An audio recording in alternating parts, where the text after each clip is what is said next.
50 ans au pouvoir, c'est ça la maladie de l'Afrique. La plupart des peuples africains sont donc habitués à ces potentats qui restent en poste ad vitam aeternam. La faute également aux partis politiques qui sont adossés sur des modèles du parti unique. On a le souvenir du parti angolais, finalement, de l'ancien chef d'État là-bas, Jonas Savimbi, mais également Eduardo dos Santos, le MPLA. Je voulais évoquer cette formation politique. Dans bien d'autres cas, au Gabon, le PDG, mais pour le cas du Cameroun, le Rassemblement démocratique du peuple camerounais qui est né sur les cendres de l'UNC, parti unique. Aujourd'hui, le RDPC est à la peine, c'est vrai, parce que après une trentaine d'années de bilan, le bilan du renouveau, qui normalement est le bras séculier, j'allais dire le parti qui est le bras séculier du renouveau, un bilan désastreux sur bien des aspects de la vie nationale au Cameroun. On n'a pas le sentiment que cette formation politique a besoin de s'essouffler, du moins au niveau de ses plus hautes élites. La hiérarchie du RDPC est donc déterminée à repartir sur le terrain, et ce malgré, comme je le rappelais, le contexte difficile et morose par ces temps qui courent. Ce jour à Douala, ils sont annoncés, le secrétaire général Jean Koueté. Autour de lui, bien sûr, c'est lui qui est le grand Manitou de cette formation politique pour la région du littoral, le garde des Sceaux, mais également le représentant dans le département du Vouri, Camille Ekindi, pour tenter de remobiliser les troupes. Mais pour quelle finalité a-t-on envie de se demander encore aujourd'hui? Bienvenue donc, voici le Zénith, émission d'utilité publique. Bienvenue à vous, Charles Armel Bacho. Bonjour Sam Severango, bonjour à tous les téléspectateurs et bonjour à tous les malades souffrant d'insuffisance rénale qui commencent à se plaindre. Bonjour à vous, monsieur le ministre. Que se passe-t-il avec les kits d'hémodialyse? Pourquoi est-on obligé d'envoyer certains patients de Douala à Saint-Mélima? Et pourquoi a-t-on réduit les séances de 3 à 1? Avez-vous payé tout? Point d'interrogation. Voilà, je rappelle que nous sommes à l'entrée d'un week-end électrique sur le terrain de football avec de gros matchs aujourd'hui pour les dernières qualifications à la Coupe du Monde de l'été prochain en Russie. Le continent africain verra donc se dérouler deux grandes rencontres qui sentent la poudre, avec d'abord à Dakar au Sénégal, Afrique du Sud, et puis demain en Côte d'Ivoire, Maroc. C'est à suivre en guise de rendez-vous du week-end. Bienvenue, bon début de week-end. Merci Sam Séverin et merci à vous, chers téléspectateurs, d'être encore là. On l'espère nombreux devant vos écrans ce matin. Mais écoutez, au cours de cette édition, nous vous exhortons tout simplement à réagir massivement à nos divers thèmes évoqués. Et puis, on va passer un excellent moment, on espère. Voilà, excellent moment, merci beaucoup. Et il y a Mbombok Bengan aussi parmi nous. Bonjour. Bonjour Sam, moi je salue la conférence épiscopale de la province ecclésiastique de Yaoundé.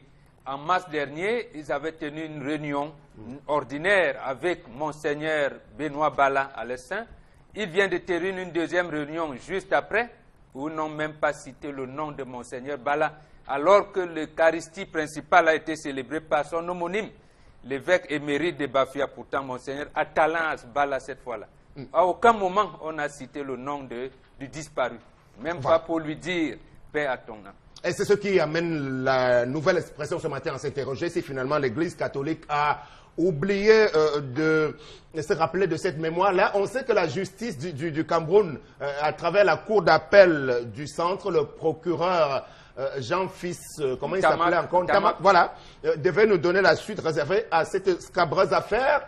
Mais d'autres informations renseignent à suffisance sur l'autre réalité qui voudrait qu'il y ait eu un arrangement, une sorte de gentleman agreement entre l'État du Cameroun et l'Église catholique romaine pour qu'il y ait du silence autour. Ne dit-on pas que les morts ne parlent pas, mais nous serons toujours curieux de vouloir connaître toute la vérité autour de la question, puisque Monseigneur, cette fois à la tête de la conférence épiscopale, Samuel Cléda, ne nous avait pas cessé de rappeler que l'Église catholique détient tous les éléments pouvant attester de la réalité d'un assassinat.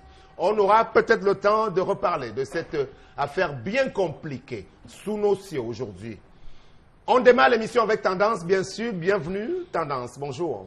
Bonjour Sam, il faut m'appeler Tendance de Bruxelles. Je m'appelle Tendance de Bruxelles, mon nouveau nom, alias la voyageuse. Ça a cuit, Sam, ça a cuit du côté du côté de l'entrée-bille, pour ceux qui connaissent l'entrée-bille, quand on arrive au Carrefour, j'ai raté ma vie. On part tout droit, tout droit, tout droit. Après, on se rend, on vous montre l'entrée-bille. À Douala 3e, c'est ça? Douala 3e, chez papa, comme là, il nous regarde, bisous papa. Sam, maman, il y a un monsieur qui a bavardé. Bavardé, dit à sa femme que chérie, tu veux quoi à la fin? Tu me dis, ma chérie, tu veux quoi à la fin? Qu'est-ce qui n'a pas marché? Pourquoi tu fais ça? Qu'est-ce qui ne va vraiment pas? Parce que je vais prendre une décision et appliquer. C'est un monsieur qui est à l'école. J'ai dit qu'il a parlé à sa femme devant moi, Mombo. Sa femme aussi de son côté, au lieu de rester tranquille, elle dit qu'elle ne peut pas me marier, ma mère souffre. Tu as menti. Je veux parler à un mariage, demain ma mère demande les choses au quartier. Non, mon amour. Le problème du monsieur, c'est que quoi? Quand il veut faire les achats pour la maison, il achète tout en gros. Si c'est le riz, il achète un sac de riz parce qu'il sait qu'en acheter un sac de riz, ça peut faire 1 mois ou 2 mois, là ça dépend. Quand il va acheter le cuivre, il achète qu'en paquet. Il peut même prendre 5 paquets de cuivre. Quand c'est l'huile, il achète en tine. Quand c'est l'huile rouge, il prend une tine d'huile. Quand c'est l'huile d'arachide, il prend les bouteilles de 20 litres. Mais sauf que il dit que sa femme le pousse à bout. Chaque fois quand il achète, madame divise un peu, elle envoie à sa mère. Il achète même les boîtes de sardines pour le goûter de ses enfants. Madame diminue. S'il a pris 20 boîtes de sardines, quelques jours plus tard, madame va diminuer un peu, envoyer à sa mère. Et quand il constate, il demande, madame dit que non, c'est quand même ma mère. Il dit que depuis, il ne veillait pas à ça parce que, mais, il se rend compte que même quand il est en voyage, s'il achète 10 régimes de plancton, ça fait pas encore une semaine. Elle va dire, ouais, ben, il n'y a plus le plancton. C'est où l'autre jour, il arrive au magasin. Il regarde, on a diminué le riz. Les sacs de sardines, on a diminué. Tout ce qu'il a acheté, il restait seulement petit. Il demande à sa femme que, ben, qu'est-ce qui ne va pas? Qu'est-ce qui n'a pas marché? Elle dit, ouais, ben, tu sais que quand tu achètes comme ça, je coupe un peu, j'envoie à ma mère. La dernière fois, le riz, là, j'ai diminué un peu, j'ai donné à ma tante. Et ma petite sœur qui est étudiante, là, j'ai coupé un peu l'huile, j'ai donné pour elle. Parce qu'à l'heure, comme elle est à l'université, il faut qu'elle prépare. Donc, ça a créé tout un brouhaha. Il dit qu'il ne comprend pas le comportement de sa femme. Que s'il achète encore quelque chose, il voit que ça a diminué. Sa femme elle-même va commencer à acheter les choses en gros. Donc, madame aussi, elle a dit qu'elle ne peut pas laisser sa mère souffrir. Elle en mariage, sa mère reste au quartier, qui vend des choses aux gens. Voilà où les problèmes, voilà où le couple est en train de s'entretuer maintenant ensemble. Voilà d'où le problème sort. Très bien. Bon. Est-ce que déjà on peut considérer que c'est un problème si la femme prend soin de sa mère à travers ce qu'elle reçoit dans son foyer? Oui, en principe, non. Parce qu'au préalable, dans nos civilisations, d'abord, on vous dit ça souvent, la dot ne finit pas. Et deuxièmement, ce qui accompagne ça, je veux dire, le premier engagement qui accompagne ce principe, c'est que la belle-mère doit être entretenue par son beau-fils. Dans tout. Si elle a la chance, cette belle-mère, d'avoir 3 ou 4 beaux-fils bien, elle est bien. Donc, ça ne justifie donc pas le fait que leurs épouses puissent couper un peu, comme des tendances, et envoyer à leur maman. C'est pas bien, ce comportement-là n'est pas bien. Mais on le comprend pour le condamner, parce que lorsque vous avez des chansons, par exemple, du genre « Je m'en fous des belles-mères » et tout ça là, bon, et les gens dansent, nous, bon, ça nous irrite, mais bon, nous vous regardons aujourd'hui avec ce que vous appelez évolution et que nous appelons régression. Ça veut dire ici, le mari sait, je veux dire la fille ne sait pas que son mari a l'obligation d'entretenir sa propre maman, donc sa belle-mère. Et jusqu'à ce qu'elle, j'allais dire qu'elle meure, et vous avez l'obligation de l'enterrer dignement. Est-ce que ça devient une faute lorsqu'elle choisit unilatéralement de prendre certaines affaires qui relèvent de son foyer pour les reverser? Et tout à fait. Comme ça, à l'insu du mari. Tout à fait, à l'insu de son mari. Ça devient, même si elle disait à son mari que moi j'envoie, ça cause ce problème que sa belle-mère à elle, la femme, elle l'a entretenue comment? Deuxièmement, l'épanouissement de sa propre maison, donc son mari et ses enfants. Elle les met où? Bon, en fait, parce que sa belle-mère, pourquoi l'homme a l'obligation d'entretenir sa belle-mère? C'est précisément pour l'encadrement de la fille. qu'il y a à la maison et pour l'épanouissement, parce que lorsqu'on vous envoie pour j'allais dire, perpétuer la progéniture. Peut-être que dans ce cas d'espèce, cet homme-là ne s'en occupe pas suffisamment. Non. Puisque si la femme se sent obligée d'en amasser un peu pour sa mère, ça veut dire que son époux ne se soucie pas forcément de... Non, non, justement, que ça se passe comment? L'homme là, c'est un homme, j'allais dire, comme on ne connaît pas toute l'histoire, leur vie commune, mais j'ai dit, c'est même l'exemple d'un homme sérieux qu'il connaît. C'est-à-dire, il donne tout à sa femme. Et elle sait que c'est la femme qui est la comptable matière de la maison. Donc ici, on peut dire que la femme fait seule preuve de mauvaise gestion. Absolument. Elle devrait seulement dire à son mari que non, tu sais que maman, de temps en temps, a besoin de ci, et ta propre maman a besoin de ça, vraiment qu'on ne les oublie pas. Et que l'homme intègre dans ses achats le fait que sa belle-mère aussi doit être prise en Oui, charge. Charles Hamel, à vous également, est-ce qu'elle est fondamentalement coupable, cette femme? Alors, Sam Sévérin, avant de commencer, j'ai 2 citations à donner. La première citation, ce sont les citations de Megui, qui sur ce plateau, lorsqu'on avait raconté l'histoire de l'homme qui avait construit la maison à sa belle-mère et qui devenait le chantage, il y avait une voix qui disait il faut casser. Elle a dit ma mère, c'est ma mère. Je répète vraiment. La deuxième histoire, c'est celle où on parlait, elle doigtait même les femmes en disant aux femmes, oui, ne laissez pas que vos maris posent des actes parce que ça vous revient. Voilà un cas où c'est une femme qui décide unilatéralement dans un foyer, à l'insu de son mari, de tout donner à sa mère. Vous dites que c'est elle qui est ministre de l'Intérieur. Non, elle est ministre de l'Intérieur, mais pas comptable général. Elle doit rendre compte à son mari, Tout à fait. qui est le premier ministre. Elle doit lui dire, écoute, comme tu es en train d'envoyer, il y a telle situation. Ce qu'elle démarre là voudrait tout simplement faire comprendre à son mari que même si la télévision de sa mère se gâte, elle portera sa télévision. Mais il ne s'agit pas de comptabilité ici. Non, la vaut comptabilité, c'est l'argent. Sam Sévérin. Non, Vous elle voulez gère tourner, ce qu'on a déjà acheté. vous voulez tourner, mais la télé a acheté. Non, la comptabilité matière, c'est ça. Hein? Sam Ah, Sévérin, comptabilité, elle va oui, oui. porter la télé pour aller donner à sa mère parce que la télé de sa mère est en panne. Ça suppose que s'il pleut sur le salon de sa mère, que ça range, pour une éventuelle réunion, elle portera le salon à la maison pour amener. Sam Sévérin, vraiment, il faut le dire de manière crue, ce n'est pas à la femme de décider de la gestion du patrimoine familial. C'est à l'homme. Après consultation. Parce que là, on va... s'agit ici de vivre dans la cuisine, c'est la chose de la cuisine quand même, hein. Après consultation, l'homme qui achète, vous ne connaissez pas les poches de cet homme. L'homme qui achète évolue en fonction des prévisions. J'achète un sac de riz parce que le mois prochain, les 2 mois à venir, ça me permet d'économiser. Peut-être il est en train de projette construire une maison. Peut-être il projette acheter une voiture. Peut-être il projette. Il y a des projets. On vit sur prévision, Sam Sévérin. Est-ce que cette femme est-elle impliquée dans la gestion de son foyer? Que non, c'est une femme qui est là que pour les biens. Mais Guy, on parlait beaucoup plus, si j'ai bien compris, de ration alimentaire. Donc ce n'est pas le grand patrimoine comme Charles Hamel veut le dire. La ration pour vous n'est pas un patrimoine. Bon, je sais pas. Bon, Rentrer chez vous n'est pas toujours à oui, manger. Guy. Mais je sais que c'est la femme qui gère tout ce qui relève de la cuisine. D'accord. Mais ça, c'est vraiment, je rigole quand je les entends parler de ministre de l'Intérieur en parlant de la femme. Alors, on est dans un foyer où c'est l'homme qui va acheter les tines d'huile qui vient déposer à la maison. C'est l'homme qui va acheter les tomates et les paquets de cubes qui vient déposer à la maison. C'est l'homme qui va acheter le riz. Est-ce que c'est ce qu'on a dit, Tendance? Oui, c'est ce qu'elle a dit. C'est l'homme même qui achète. C'est lui qui achète en gros. C'est lui Non, qui même en gros, c'est lui qui achète, qui vient déposer à la maison. Donc la femme subit les choix de son homme, même dans sa cuisine. Alors là, c'est un gros problème. C'est un gros problème. Donc, excusez-moi, ne me parlez pas de ministre de l'Intérieur.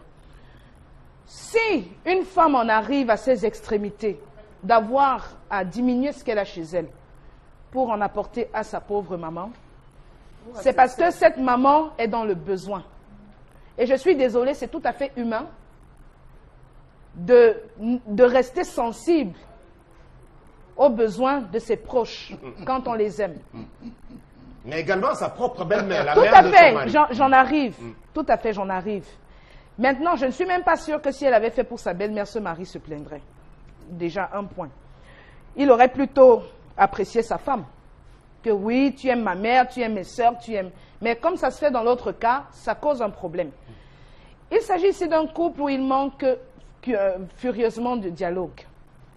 Parce que s'il y avait eu un dialogue, déjà, l'homme ferait confiance à sa femme. Oui. Et ne serait-ce que pour ce qui concerne la cuisine, lui laisserait la tâche de gérer depuis les achats. Ça veut dire quoi? En achetant un sac de riz pour 1 mois, est-ce qu'il a tenu compte de la vie de sa femme? En achetant tout ce qu'il a acheté, est-ce qu'il a tenu compte du programme de cuisine de sa femme? Je voulais, avant de vous laisser poursuivre, mais Guy, pardonnez-moi, comme Bombok et Charles Amel nous disent, si vraiment à leur niveau, ils pratiquent ce genre de méthode, il vous arrive, M. Machou, de faire des achats en gros pour la cuisine? Oui, Sam Séverin, tout homme qui se déplace, ça c'est même un homme qui a le souci. Ça n'enlève rien, Sam Séverin, ça n'enlève rien de la ration mensuelle. Donc vous achetez de gros paquets de tomates. Ça n'enlève rien de la ration mensuelle. C'est un ajout sur la ration mensuelle. A dit. Donc je tiens à préciser parce qu'il a posé une question sur ma personne. Alors je réponds en disant, il vous arrive de faire des achats en gros. Il ne m'arrive pas, c'est un devoir, c'est une obligation de le faire. Sam Et on Sévérin. comprend pourquoi les hommes rationnent 1000 francs désormais à leurs femmes, c'est pour éviter ce type de comportement. Sam Sévérin. Et vous aurez donc des cas où, en donnant 1000 francs à votre femme, elle sera obligée, surtout si vous êtes un radin, comme ça semble être le cas dans cette histoire. Il s'agit d'un homme extrêmement radin, je vais le dire comme au quartier, très chiche, qui sûrement ne pense pas à sa belle-mère. Parce que si vous le dites, voilà, laissez-moi continuer. Si vous le dites que votre belle-mère, c'est votre mère, comme vous voulez que votre femme considère votre mère comme sa mère, vous devez vous assurer que votre belle-mère a de quoi manger. Bon, surtout en regardant la situation de la famille. Si la femme est obligée d'apporter un peu de riz, un peu de tomates... Parce que tendance à dire, elle prend quand même la moitié. Est-ce que c'est en fonction, on parle d'un homme, c'est pas... Non, quand on nous donne les détails de cette histoire, on comprend que c'est un homme qui a quand même des moyens. C'est pas tout le monde qui se lève pour aller acheter tout en gros, le sac de riz, les cajots de tomates. Ça veut dire qu'il a des moyens. Oui. Et je le dis, si sa belle-mère n'était pas dans le besoin, cette femme n'aurait pas eu besoin de le faire. Alors vous avez un homme, on sait toutes, hein, toutes les femmes qui me regardent, généralement savent que la femme, c'est dans sa ration généralement, elle sait comment elle jongle, comme on le dit. Elle fait ses économies. Elle sait comment elle jongle, comme on le dit. L'homme va aller, il va acheter un cajot de tomates. La femme n'achètera peut-être pas le cajot de tomates en fonction de ce qu'elle sait que, en achetant le cajot de tomates, ça dépend de comment elle fonctionne chez elle. Peut-être que le temps que ça finisse, les tomates seront déjà avariées. Peut-être que le temps que le plantain, elle utilise, il y en aura qui se seront... Mais vous avez des cas et moi, mon expérience personnelle... Laissez-moi, je peux développer... Même quand vous donnez l'argent à la femme, elle ne fait pas exactement Il y a toujours des exceptions. Il y a toujours des exceptions. C'est comme dans le cas de cet homme. Il y a des hommes qui, quand ils ont des moyens, ils mettent leur belle-mère aussi à l'aise. Et justement, ça évite dans des cas de cachotterie comme ce que fait cette femme. Tendance rebondie, oui. Soyez moins chiche. Moi, je ne sais même pas ce que certains hommes veulent. Si je donne un truc que tu achètes à ma mère, le problème est où? Combien d'hommes, quand ils épousent dans leur famille, partent encore voir leur maman? Alors que quand un homme ne t'a pas encore épousé, il rôde chez vous matin, midi, soir. Mais quand il t'épouse, d'ailleurs, il ne vient plus voir tes parents. Si je donne l'huile à ma mère que tu as acheté, le problème est où? L'homme vrai qui aime sa femme, qui a la possibilité, c'est qu'en donnant la ration à ma femme, je donne aussi pour ma belle-mère. Pour éviter tout ça, boire. Bon, c'est un problème plus global, merci Tendance. Au-delà de la belle-mère, ça nous replonge dans le même débat qui consiste à dire que c'est deux familles qui se marient. Donc forcément, quand vous en avez un peu, vous devez partager avec les membres restés dans vos familles respectives et qui sont démunis, c'est ça? Oui, il faut tout partager. Absolument. Et cette femme, c'est l'erreur qu'elle commet justement. Ça veut dire quoi? Vous avez peut-être pas vu des économies dans ce pays. Mais je pense qu'aujourd'hui, il existe encore des entreprises où on donne des bons d'achat.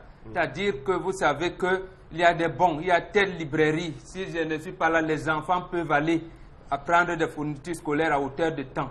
Il y a des bons de prise en charge dans des centres médicaux. Il y a des bons dans des magasins. Donc cet homme sûrement a ces bons-là, a ce genre de bons, et se dit, à la maison, il ne doit pas manquer de nourriture, ça existe. Moi-même, je le fais.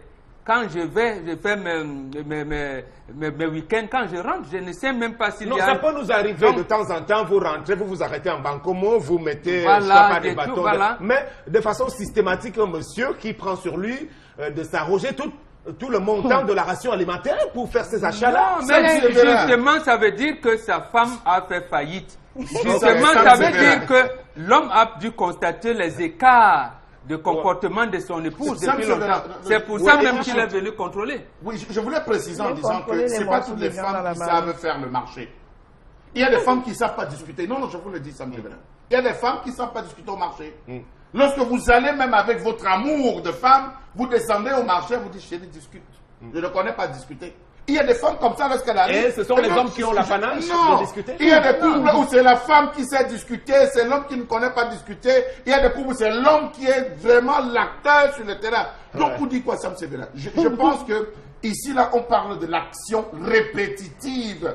Ce n'est pas l'action spontanée. C'est l'action répétitive. Si vous m'entendez parler, c'est parce qu'on dit de manière répétitive, la femme coupe. Même le goûter des enfants.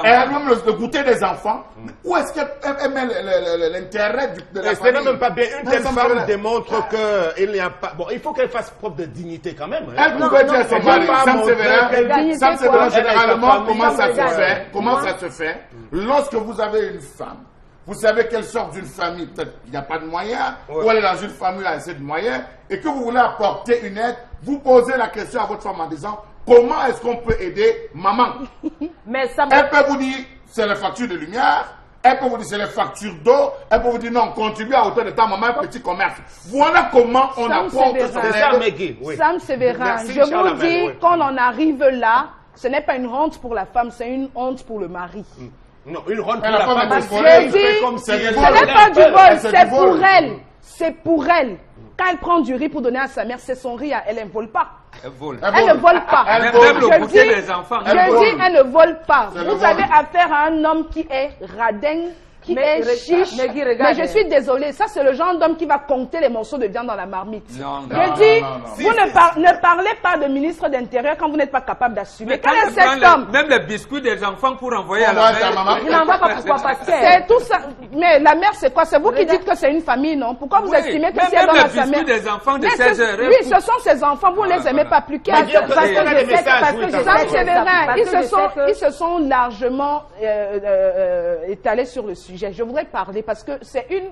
Moi, je ne suis pas... Moi, Charles Armel en fait un peu trop. Il en fait un peu trop. Oui, concluez parce qu'on doit passer. Je dis que les hommes, ne trompez pas les hommes. Mettez vos femmes à l'aise dans vos foyers. Soyez ouverts. Dialoguez avec vos femmes. Ce n'est pas ce que je dis. Tout le budget, c'est quoi? C'est vous qui payez le loyer. Si c'est vous qui payez les factures d'électricité, vous manipulez le gros. Mais ne serait-ce que la cuisine. Je dis la cuisine. C'est faux. Sur 10 hommes, 9 ne savent pas marchander. 9 ne savent pas marchander. Les femmes marchandent parce que les hommes n'ont même pas le temps d'écumer le marché central. Une femme, pour qu'elle achète la tomate, elle va faire au moins 10 points pour comparer les prix. Les hommes ne le font pas. Je dis, un homme qui se comporte comme ça... En plus, les hommes publics, monsieur Bachou, on n'a pas le temps de discuter. Un homme qui fait ça, moi, j'ai des gens faire le marché à Sandaga. Je vais faire le marché à Sandaga. Et à chaque fois qu'on c'est un plaisir. Non, c'est un plaisir. Ça me permet d'être proche du peuple. D'être proche et accompagner même et accompagner Sam Severin. Vous ne pouvez pas savoir. Lorsque vous descendez au marché, quand à la maison on vous dise les tomates coûtent 500 francs, vous avez des difficultés à rationner. Mais lorsque vous descendez avec elle au marché, vous demandez les deux stations, c'est comment les deux, vous réalisez tous les problèmes qu'elle a. Vous ne partez pas trop parce que vous voulez faire les problèmes. C'est pour toucher vous-même du doigt la réalité. Et pour s'assurer qu'elle ne vous pas un peu. Elles ont toutes les manières. Elle se lève un matin, elle commence à dire elle a les mots de tel, tu ne dois pas la voir à l'hôpital. Si c'est la frappe, tu fais comment ça se verra. Donc, quand la femme part même au marché, quand la femme part au marché, elle connaît comment elle fait même ses économies. Et quand, même si je donne les choses à ma mère, je suis obligée de donner ça à ma belle-mère parce que c'est que son fils donne. Oui, je sais qu'il donne. Non, c'est pas bon. En principe, c'est vous qui devez donner de part et d'autre. Je ne peux pas, ce qu'il doit à ma mère, pas donner à ma belle-mère comme ça, parce que c'est que son fils lui donne et beaucoup. Même si vous donnez à ma mère, il ne va pas donner beaucoup comme il donne à sa mère. Quelques messages, Meggy. Pour sa mère, c'est beaucoup plus que pour ma mère. Mais voilà, donc normalement c'est le mari qui doit faire des paquets à sa belle-mère, de même c'est la femme qui doit faire les paquets à la mère de son époux. Cette femme exagère. Qu'elle cause avec son mari et consulte les aînés et patriarches. car même Dieu ne lui pardonnera pas de prendre la bouffe des enfants pour partager. Merci, mon frère. C'est pas mon frère, je pense, je sais pas si c'est un homme ou une femme. Merci, merci. Finalement, Charles Mbombo veulent quoi? Quand la femme s'intègre dans la gestion de la famille, c'est un problème. Quand elle s'en écarte, c'est toujours un problème. Soyons un peu sérieux, messieurs. C'est Cyril depuis Chang. Un homme, hein, qui le dit. C'est de manière répétitive. C'est ça le problème. Si elle le fait de manière spontanée en informant son mari, parce que le mari a découvert. Mais vous avez dit qu'elle pratique, qu'elle vole, qu'elle fait du vol. Voilà. Même le goûter des enfants, Cyril, Ah bon? toi, tu peux accepter ça comment, mon frère? Ah bon? Si elle avait donné à votre maman, vous ne vous plaignez Puisque pas. c'est elle qui doit s'occuper des deux mamans. Ah, d'accord. Donc, en fait, c'est ça le problème. Mais Ça en m'informant. Ok, moi, à la place du monsieur, la femme ira retrouver sa mère car il faut partager, mais pas tout le temps. Et est-ce Non, qu'elle non, peut, quand même, non, non. est-ce qu'elle peut faire pareil? C'est de Simplice au Gabon. Non, c'est pas le divorce. Pour pas amener au divorce, pour consolider les couples, arranger ce qui Ça peut veut dire que encore je ne suis pas une femme mariée. Si je mange chez moi et que ma mère ne mange pas, ça veut dire qu'il y a problème. Non, arrêtez de Absolument. faire aussi que, comme si vos familles sont tellement misérables, une Non, femme, ça veut c'est rien aussi dire de la ça. dignité, non? J'ai mangé le poisson même chez si moi, vous ma avez mère des mange le parents boula. démunis, vous ne partez pas en mariage pour votre mère, je suis désolé. Il y a des hommes. Je suis désolé. Elle a sa vie, vous avez la vôtre. Je suis désolée, vous ne vous occupez pas de vos parents. S'ils Non, sont dans pas le besoin. systématiquement. Non, Pas non, non. Si vous n'en avez pas, si vous Ouais. en avez, vous allez vous en occuper. S'ils sont on en a. malades, Chacun c'est a ses un parts. devoir. Ouais. Ouais. C'est un devoir. C'est un devoir. Si à un moment donné, vous êtes déjà grand, vous avez suffisamment de moyens, vous devez vous occuper de vos parents s'ils sont dans le besoin. C'est un Je devoir. suis à Douala, je mange C'est un la devoir. viande. Mais pas systématiquement. Je suis à Douala, je mange la Systématiquement, viande. Maman au village, mais elle mange le c'est quand boula. ils sont dans le besoin. S'ils ne sont pas dans le besoin, ils ne vont même pas vous déranger. Mais Moi, s'ils je sont mange dans le le besoin et boula. que vous avez les Bon, moyens. Une solution, on n'a qu'à faire venir la maman, elle vient rester avec vous. Et c'est des cas qu'on C'est voit tout. également. Même là, ça me Il n'y a fait pas de tout. problème. Pas Pourquoi la forcément. garder au village? Pourquoi la je sais pas. garder? Voilà. Vous la faites venir et elle habite avec vous dans la maison. Voilà. Vous partagez Tout tout. à fait. Dès qu'elle a un petit bobo, vous vous en occupez. il faut On de vient la que je suis à Douala, je sincérité. mange la viande, je mange bien. Maman, il mange Faites le venir boula. votre maman. Moi, ma mère dans mange votre la foyer, viande, c'est plus je simple. mange le mbunga. Ok. Parce qu'elle a assez souffert pour Et moi. ses petits Maintenant, elle a enfants besoin alors. de sourire. Et ses petits enfants, Oh. elle a bien besoin. Merci. que- On prend la colère de Charles Lamont.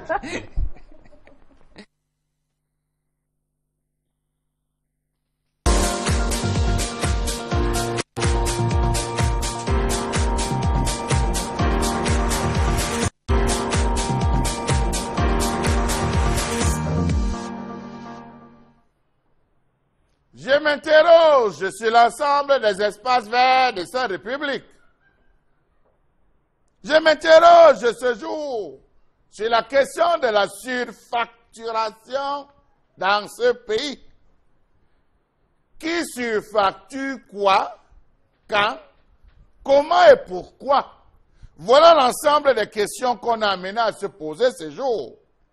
Quels sont les rôles de l'ARCEL, agence de régulation du secteur de l'électricité ou de l'énergie, tout ce que vous voulez, et de l'ART dans ce pays? À quoi servent toutes ces cautions qu'on impose à tous les clients lors de la souscription en contrat avec Néo et CDE? Il faut déposer des cautions.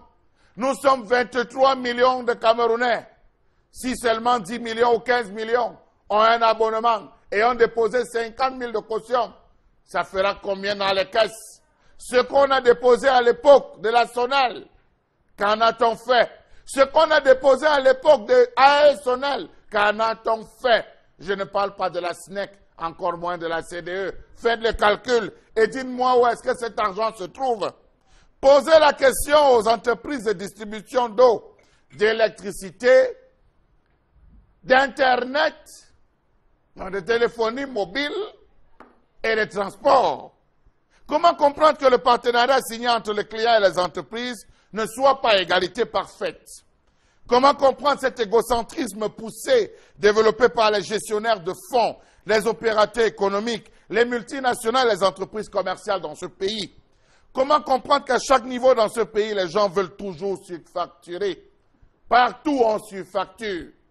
Même pour vendre à l'État, surfacturation. C'est devenu la mode. Comment comprendre qu'à la vue des factures d'énergie et d'eau, que tout cela soit une pilule difficile à avaler pour le commun des Camerounais? Comment comprendre cette surfacturation fantaisiste qui semble caractériser les factures dans ce pays? Quel est le lien entre les coupures intempestives et la surfacturation dont souffrent les populations des principales villes de ce pays? Pourquoi seuls les clients doivent payer les dommages qu'ils ont fait subir à la CDE et à EDO et pas l'inverse? Comment comprendre que l'État et les 10 entreprises se sucrent sur le dos des pauvres clients sans défense au point où un directeur prend sur lui de réduire de 90% les surfacturations dans ce pays? Donc c'est reconnaître et avouer que pendant des mois, pendant des années, les Camerounais ont payé cher ce qu'ils ne consommaient pas. Est-il normal qu'une entreprise se fasse payer chaque fois qu'elle a subi des dommages et s'abstient de payer aussi chaque fois qu'elle cause des dommages à autrui? Comment comprendre que les factures d'eau et d'énergie passent subitement de l'habituel au double chez certains abonnés? Comment comprendre que les entreprises de téléphonie mobile ne se gênent même pas pour aviser les clients en cas de panne technique ou alors distorsion du réseau? Comment comprendre que dans un pays comme le Cameroun, les consommateurs continuent de souffrir de l'utilisation de leurs crédits avec la Chambre nationale des consommateurs du Cameroun existante et une multiplicité d'associations de consommateurs? Comment comprendre que le listing de vos appels au service client est facturé à prix d'or et parfois plus cher que le montant réclamé? Comment comprendre le fait que ces entreprises n'offrent non seulement pas de manière continue leur service, mais qu'en plus à la fin du mois, elles servent une facture que les consommateurs sont obligés de payer, à défaut de quoi le courant sera suspendu, ou l'eau, dans le cas du non-paiement, des pénalités imposées encore par elles? Comment comprendre le fait que lorsque c'est l'entreprise qui suspend l'eau et l'électricité aux clients pour des raisons techniques avancées, aucune clause n'oblige l'entreprise à être redevable devant les clients? Depuis quelques jours, c'est des coupures intempestives. Aqua, Bepanda, Limbe, Village, Boya, Tico, on coupe comme on veut. Là, le client ne doit pas se plaindre, tout simplement attendre la facture à la fin du mois. Comment comprendre ces multiples requêtes qui sont imposées aux clients en cas de contestation des factures? N'en parlons pas de ceux qui payent via les mobiles, les téléphones mobiles, et qui se voient suspendre, ils se voient supprimer l'énergie tout simplement parce que de l'autre côté de Koumassi, on n'a pas fait la mise à jour ou la mise à jour a tardé. Où va-t-on dans ce pays? Merci. Il y a d'autres formes de surfacturation, des services relevant par exemple de la câblo-distribution, puisque l'entreprise Serlèbre qui commercialise les paraboles sur la place, en cas de pluie, ne vous fait pas, on va dire, diminuer le montant ou alors augmenter le montant de la consommation, puisque dès qu'il y a une pluie ou une intempérie, vous n'avez plus les images et pourtant vous avez déjà payé 10 000 francs selon la formule, 5 000 ou bien, je ne sais pas trop, 18 000, 40 000. Voilà, mais lorsque la dette arrive, on coupe systématiquement. C'est une forme de vol et d'arnaque qu'il faut dénoncer de la part des gens de Canal Sat. Il faut les citer, puisqu'ils sont connus sur ce plan-là. On va peut-être commencer par la téléphonie. Je ne sais pas, Mbombo Mengan, puisque nous en avions parlé. Tout à fait, récemment. On peut commencer par là, mais il y a, j'allais dire, un document qui devrait orienter tout cela, mais malheureusement, ce document ne sort plus depuis une vingtaine d'années. Ce document s'appelle la Mercuriale. C'est-à-dire, dans la Mercuriale, on doit connaître quel est le coût d'une communication par minute, tous les téléphones fixes, fax, téléphone mobile. Ça doit être maintenu dans la Mercuriale. Le coût au kilowattheure, mètre cube d'eau, ça doit être contenu, y compris les stylos, les crayons à billes. Et je vous rappelle, je rappelle à l'intention de tout le monde, ils ne le savent peut-être pas, Pierre Désiré Ngo avait été condamné à l'époque pour surfacturation. C'est-à-dire que le crayon à billes qui coûtait à l'époque à Icrafon à 75 francs était facturé à 1000 francs. À la CNPS, oui, on l'a épinglé entre 1000 francs, oui, 1000 francs. C'est-à-dire que quand vous gagnez marché à l'époque à la CNPS, que le donc faisait, une surfacturation de plus de 2000%. Voilà. Précisément, il y a donc une Mercuriale. Mais pour le cas de précis, ce que développe Charles Hamel là commence en 2001. Lorsque le gouvernement décide de privatiser, j'allais dire de liquider la SONEL, la Société nationale d'électricité, on nous dit carrément que préparez-vous tous les mois de juillet, on va augmenter le prix au kilowattheure. Et que l'entreprise, s'il n'augmente pas, c'est, j'allais dire, de sa magnanimité. Voilà comment on avait, et vous voyez à l'époque, je pense que c'était le ministre Yves Bello Mbele, quelque chose comme ça. Il venait, c'est lui qui venait faire la communication de AES Sonel à l'époque. Et il a donc, malgré le fait que les clients se plaignaient du fait que mais on coupe le courant, c'est là où le mot délestage a apparu. Or, délestage voulait dire, on dit, quartier à quoi on vous interrompt l'énergie électrique pendant 2 heures parce que tel on en a besoin là-bas. Mais finalement, les coupures sont devenues intempestives et même le niveau, j'allais dire l'amélioration des services dont on parlait, c'est-à-dire la bonne qualité du courant. Vous avez vu, ça fluctue. L'intensité fluctue et ça varie. Il en est de même les téléphonie mobiles qui devaient arriver, ainsi de suite, ainsi de suite. Donc, en fait, le gouvernement n'a plus voulu sortir la mercuriale pour que les journalistes, j'allais dire les associations de consommateurs puissent avoir une lisibilité dans ce qu'on pourrait nous proposer comme service et comme produit. Voilà. Mais Guy, est-ce qu'on parlait des marchés tout à l'heure, est-ce qu'on ne peut pas retrouver dans le commerce en général toutes ces formes de surfacturation, puisqu'en matière de respect des prix, on a le sentiment que c'est le consommateur très souvent qui doit souffrir. Mais en matière de respect des prix, c'est le consommateur qui souffre toujours. Et justement, cette surfacturation-là, désormais, on l'observe partout, mais notamment pour ce qui nous intéresse dans le cadre des factures d'énergie électrique, c'est tout à fait épouvantable parce que quand on sait à quel rythme est-ce qu'on subit les délestages dans notre pays, quand on sait tous les inconvénients qui en découlent, toutes les conséquences qui en découlent, quant aux appareils qui sont grillés, au court-circuit que ça cause, parce que souvent le courant revient avec une grande force et ça endommage presque tout dans la maison. Quant aux pertes en aliments que l'on enregistre, mais que l'on se retrouve quand même en un mois enregistré, je ne sais pas moi, des délestages qui, si on comptabilise, vous font peut-être, je ne sais pas, 50 heures dans 50 heures, 3 jours, voilà. 3 jours, 4 jours. Voilà, justement, je dis au bas mot, 50 heures dans le mois, mais vous avez quand même des factures qui ne varient pas, c'est-à-dire qui vont plutôt, le montant va plutôt ascendant. On ne comprend pas ce qui se passe. Comment on fait? Parce qu'il ne suffit pas de dénoncer comme nous le faisons longuement. Qu'est-ce qu'on peut faire? Mais qu'est-ce qu'on peut Rien faire? du tout, puisqu'on est dans mais Sam Sévérin, le monopole. Mais qu'est-ce qu'on peut faire? Combien de fois on a eu des plaintes, on a eu des requêtes, on observe depuis 7 ans des gens qui manifestent à coups de pancartes, à coups de cris, de colère. Mais qu'est-ce qui bouge en réalité? Qu'est-ce qui bouge? Vous allez aller dans ces centres-là, on va vous dire, écoutez, la procédure comme ci, comme ça, il faudra que vous fassiez une requête auprès du chef d'agence, ensuite voilà ce qui sera fait. Mais qu'est-ce qui bouge? Rien, ça va traîner, finalement vous vous découragez et puis on passe à autre chose. Entre-temps, les factures ne font qu'arriver, encore que ces surfacturations, souvent vous recevez les factures, à quel moment? À 1 jour de la date limite.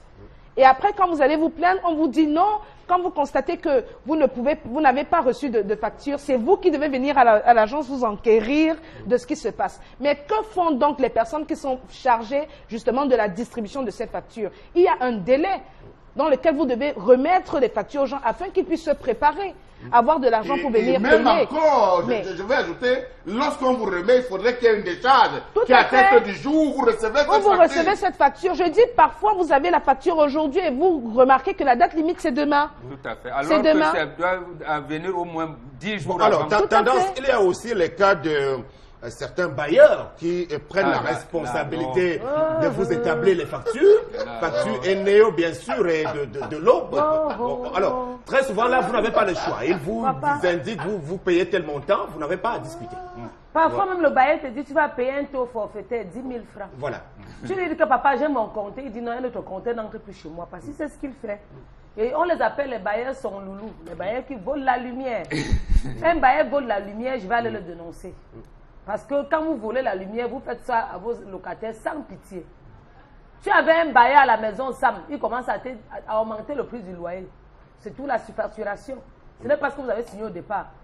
Quand il augmente le prix du loyer et que tu dis que tu ne payes pas, il te dit libère.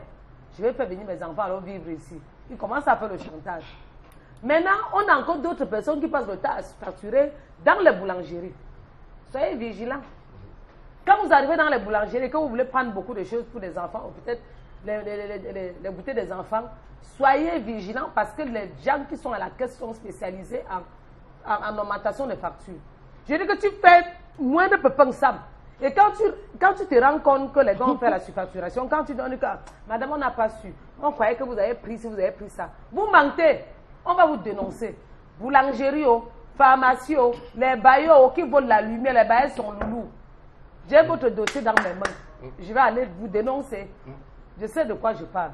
Ok, cher Lamel, sur la question, est-ce qu'on peut d'abord évoquer au niveau de l'État une responsabilité directe qui ne met pas les mesures en place pour encadrer tout ça? Mais oui, Sam.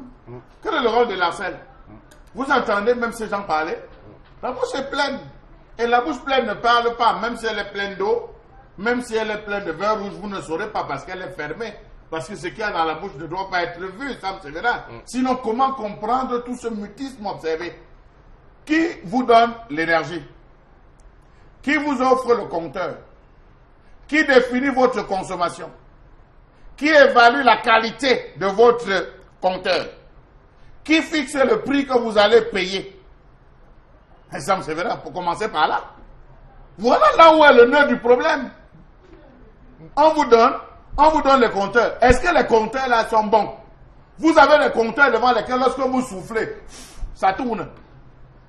Je dis ça tourne. Vous chargez le simple téléphone portable, vous voyez comment le compteur commence à courir comme le Kunze. Mais oui, Sam, c'est vrai, il faut le dire. Dénonçons la qualité. Est-ce que la qualité de l'offre de service est bonne? Non. Mais qui l'a dit tout à l'heure? On vous donne la facture aujourd'hui, la date limite c'est demain. Il faudrait que celui qui perçoit des charges que j'ai reçues tel jour, l'agent qui le remet garde une copie, lui garde une autre copie pour attester de cela. Aujourd'hui, on demande de tout payer par les transactions mobiles. Vous payez par les transactions mobiles, le lendemain vous suspend parce que de l'autre côté, il n'y a pas eu la mise à jour. La mise à jour. Il n'y a pas eu de connexion. Il n'y a pas eu de connexion Internet. Vous savez que ça dérange. Monsieur, revenez avec une requête, on verra comment faire. Vous revenez avec la requête, on vous demande de payer l'équipe qui va descendre, voilà. Vous restaurez. Non seulement vous payez le montant de la facture, vous payez les frais de coupure, les frais de remise franchement. Alors, Sam Severin, le drame encore dans cette histoire, et ce qui est choquant encore, c'est que non seulement on vous abuse, mais vous êtes obligé de sortir de chez vous à 3 h du matin pour aller vous aligner devant des caisses où vous serez 100, 200. Passez au niveau de château d'eau de Daido. Vous allez voir comment les gens sont alignés pour payer leurs factures, Sam Severin, avec une seule femme à la caisse. Voilà, il y a aussi le domaine des transports, les tickets qui sont émis, que ce soit dans les gares, les agences de voyage et même peut-être pour les avions. Comment est-ce qu'on établit un billet d'avion aujourd'hui, Mbomba Bengan? Est-ce que vraiment le client a la possibilité de comprendre les mécanismes et toutes les techniques qui sont employées pour qu'on lui dise que vous allez payer tel montant, toutes taxes comprises et TTC? Et puis, deuxième volet de ma question, est-ce que les associations de consommateurs, parce que ce que nous essayons de faire, c'est juste, on fait de la dénonciation dans les médias, mais c'est un rôle qui est dévolu dans ce cadre à ceux qui défendent les intérêts des consommateurs. Absolument, je commence par la dernière question, c'est le mouvement des consommateurs, les associations de défense des droits des consommateurs qui devraient monter au créneau. Parce que même ce que vous relevez sur les billets d'avion, c'est un jour, on vous dit simplement qu'on a décidé qu'on ne paye plus les taxes aéroportuaires, c'est inclus dans le billet d'avion que vous inscrivez. Mais ça va où? On vous dit à un moment donné que non, on envisage que tout le monde qui voyage par avion paye une taxe pour un fonds vert des Nations Unies. Ça va où? C'est contrôlé comment? Effectivement, là, c'est le mouvement des consommateurs qui devrait nous aider. En plus, à côté des États, pour le cas du Cameroun, il y a l'agence de régulation du secteur de l'électricité, l'agence de régulation de télécommunications, il y a l'agence nationale des normes. En principe, ça se fait que une rame de papier qu'on veut acheter doit avoir des prix. On vous dit, on sort par an ce qu'on appelle la mercuriale. Quels sont les prix homologués? Vous savez, il s'est posé également un problème ici. Est-ce que vous savez que c'est difficile? Ce qu'on vend là, comme le lait, ce n'est pas le lait. C'est un aliment lacté. On vous dit bien, aliment lacté, voilà, concentré à base de lait. Mais on les vend comme si c'était du lait. Or, si on avait donc, si le gouvernement sortait chaque fois une mercuriale, on aurait compris que ce qu'on appelle lait concentré sucré, ce n'est pas ça. C'est au ministère du Commerce qu'on doit sortir la mercuriale. Oui, c'est au ministère du Commerce, mais voilà, sous la supervision, sous l'instruction du Premier ministre. Parce qu'il doit savoir que les stylos qu'on achète, et le kilowattheure, on vous dit par exemple, pour les ménages, si vous consommez entre 1 kW et 5 kW, ça coûte tant. Si vous consommez entre 6... ce sont des choses qui sont basiques dans un État. À croire qu'il n'y a rien qui est bien conçu et bien fait dans ce Cameroun aujourd'hui avec toutes ces personnes. Tout à fait. Toutes les agences finalement ne servent donc à rien du tout. La CEL, la RT, la NOR, finalement, ne nous apportent rien. On doit donc, chaque citoyen qui veut avoir son abonnement électrique ou d'eau, il doit savoir que 10 kilos, 1 mètre cube d'eau me coûte tant. Tant. Donc, et chaque fois, on harmonise, on actualise par an. C'est ce qui n'a pas fait. On a laissé la possibilité donc aux opérateurs, puisqu'ils sont même privés, et de faire ce qu'ils veulent. Alors, les associations de consommateurs, vous n'avez pas beaucoup insisté sur ce, parce que c'est eux qui doivent tirer la sonnette d'alarme à vos lieux et places. Oui, absolument. Je vais le dire en regardant la caméra, à quelques exceptions près, ce sont tous des corrompus. Je dis à quelques exceptions près, ce sont tous des corrompus. Je le dis en regardant. Il n'y a même pas d'exception, je ne pense pas. Non, je dis à quelques exceptions près. De monsieur Magellan Kamga. Non, lui alors. Mais Sam Sévérin, voilà des gens qu'on a chassés ici là à Bonabéry. Il est totalement inféodé à tous ces choses. Mais regardez la vie de ce monsieur avant et regardez après. Regardez comment ces gens vivent avant et après. Essayez de faire une analyse, fouillez pour vous poser la question de savoir mais comment est-ce qu'ils font. Est-ce qu'ils défendent véritablement les intérêts? Oui, ils vont dire qu'ils décrivent. Oui, ils vont dire qu'ils écrivent des rapports. Oui, ils vont vous dire qu'ils font des plaidoyers, oui. Ils le disent, mais ça me Sévérin. Mais qu'est-ce qui change? Rien. Prenons seulement les sociétés brassicoles. Combien de fois avons-nous décrié l'utilisation des produits qu'on utilise à l'intérieur? E100, E115, E200 et tout consomme. On te parle, comme disait quelqu'un pour rigoler, on te parle du jus d'ananas. Mais qui a déjà vu un camion d'ananas entrer là-bas? Maintenant, les prix de ces bières et autres produits brassicoles également augmentent. Vous ne vous plaignez pas, hein? Parce que même quand la bière coûte 800 francs, vous achetez toujours. Si c'est pour la bière, au Cameroun, on ne peut même pas se plaindre. Voilà, on ne se plaint pas. On ne peut même pas organiser une grève pour la bière. Au Cameroun, ça se boit. L'homme noir aime boire et saouler. À nous, juste même dans les marchés, tu arrives au marché qu'une femme a doublé la boîte du riz. Et tu viens te dire, la boîte, c'est 150 francs, ma fille, c'est la grande boîte. Alors qu'au fond, ce n'est pas la grande boîte. Quand tu veux parler, tu te dis que maman demande au gomme de baisser le prix quand nous-mêmes on va acheter. On ne peut rien faire, ma fille. Tu vas acheter le pistache décortiqué. Alors que toi, tu veux mesurer, ton asso te dit, maman, laisse. Moi-même, je mesure. Quand elle te dit, moi-même, je mesure, ça veut dire qu'elle a doublé la boîte. Et quand tu prends la boîte, tu vois que la boîte a fait l'accident. On te vend un verre de pistache à 250 francs. Une boîte de pistache à 500 francs. Là, ça dépend de la qualité. Non, on va mon pays, le Cameroun. Pourquoi il y a cette mentalité tendance du Camerounais qui veut toujours profiter, gagner, tromper? Rappelons-nous de la question. On te vend le seau de Macabo qu'on a doublé le bas. On te dit, Asso, le seau de 15 litres, s'il donne 3500. Dans ta tête, tu sais que non, c'est 3500. Mais tu vois qu'on a doublé le seau, on a mis les gros Macabos en haut, mettre les petits Macabos en bas.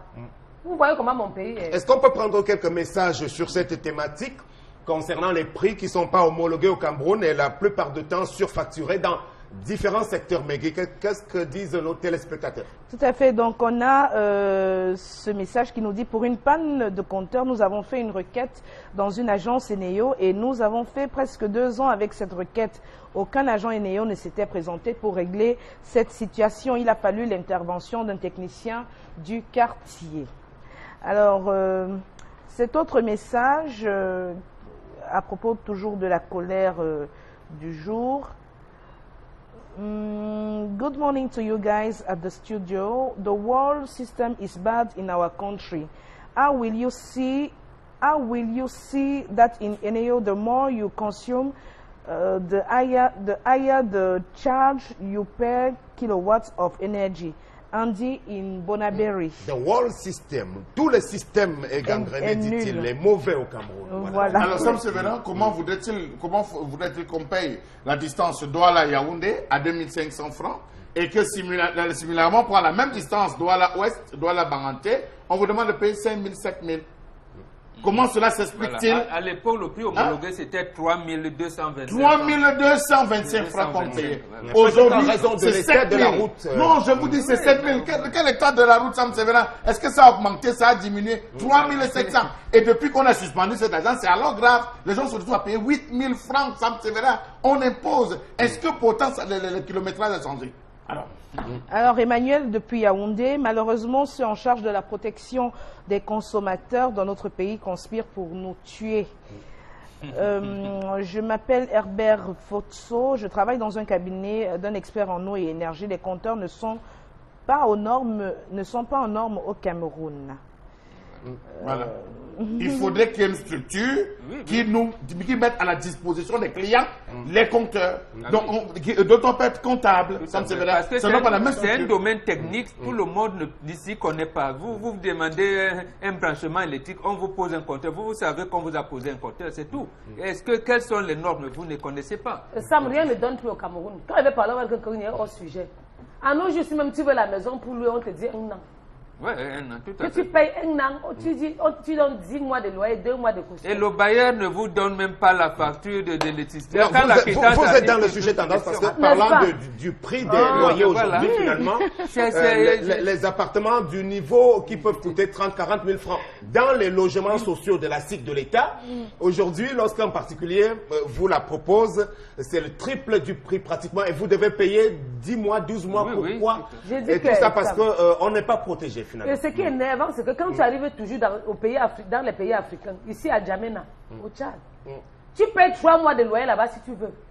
Donc quand tu viens voir un bail, tu donnes tes 2 mois, il prend manzan, merci maman. Le jour où tu vas même payer, le bail est même content de dire merci comme tu m'as donné l'argent. Mais ici au Cameroun, quand tu veux louer la maison, madame, vous donnez un an, vous donnez le mois de caution. Et en déménageant même les cautions, non, on ne vous donne pas. Si le gouvernement pouvait encore refaire quelque chose pour le code pénal au Cameroun, parce qu'on ne mange plus. De demain pour louer la maison, il faut payer un an. On prend les un an là où? Vous voyez qu'on a quoi? Non, parlons pour mes vrais Sam. Vous avez vos maisons, on ne refuse pas, mais quand même, le citoyen qui n'a pas, quelqu'un qui a ses enfants. Le transport par moto taxi. Il faut revoir ça. Au lieu d'une distance à une autre, on vous demande 300, 400 francs. C'est tout ça. Le code pénal, on doit encore revoir les cas de bailleurs qui mettent un an de loyer là. William depuis Melon, bonjour à vous en studio. La situation est très grave. La plupart du temps, les populations payent l'obscurité et ce à des prix exorbitants. Absolument. Merci d'attaquer la question aujourd'hui. Merci. C'est grave. Même dans tous les tribunaux, le prix de caisse... Pardon? Bah là là. Voilà, même dans les tribunaux, il y a cette politique. Merci, on est à la fin de cette chronique. Globalement, on va donc se résumer en disant qu'en matière de pratique des prix au Cameroun, dans différents services, la téléphonie mobile, l'électricité, l'eau, mais également le commerce général, on est presque abandonné à nous-mêmes par la faute d'un État décadent qui a pratiquement vraisemblablement démissionné. Et même, on pourra ajouter à cette liste aussi un autre aspect important sur lequel peut-être on reviendra plus tard aujourd'hui pour aller regretter cette apathie et cette indolence de l'État camerounais en matière de règlement. Et même que, parlant de l'État, il y a justement la pression fiscale aussi, parce qu'on continue de presser le plus petit contribuable afin que ce soit lui qui trinque allègrement, alors que les plus hauts gradés de la République, eux, ne souffrent pas de ces mots. Merci beaucoup. Voici la pause avant la deuxième partie.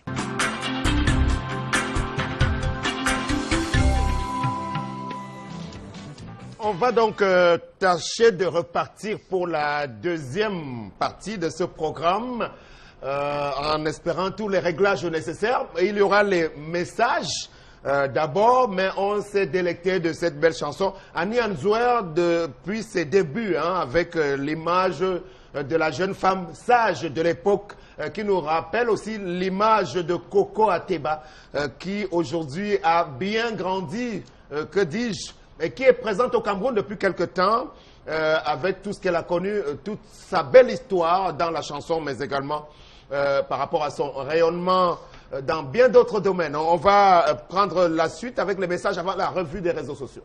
Voilà, donc merci Sam Sévérin donc, pour les messages. On va prendre celui-ci qui nous dit le mois passé, j'ai payé 3 000 francs d'électricité et ce mois, on me donne une facture de 17 000 francs. Je ne comprends pas, ça c'est grave. Donc, c'est peut-être une erreur aussi de fossé. facturation. Non, mais parfois... J'ai une vieille maman, s'il te plaît, Megui, pour moi, qui n'a que 2 ampoules qu'on dit économiques. Mais là, elle est venue, on lui a servi une facture de 50 000. Dernièrement, alors qu'elle est seule, elle ne donne... Le drame dans l'histoire, Sam Sévérin, c'est que lorsque vous arrivez, on ne vous dit pas que non, ne payez pas. Un expert va descendre. On dit payez d'abord le temps qu'on essaye de mettre tout à jour. Payez d'abord. Mais on viendra vous enlever le Mais 17 000, c'est rien. Souvent, il y a des factures qui partent de 20 000 à 150 000. Vraiment. À 200 000. Maman, c'est parti de 1200 à 50 000. Voilà. Donc, incompréhensible. On a Niamsi Cyril, depuis Baganté, à propos de l'histoire du jour.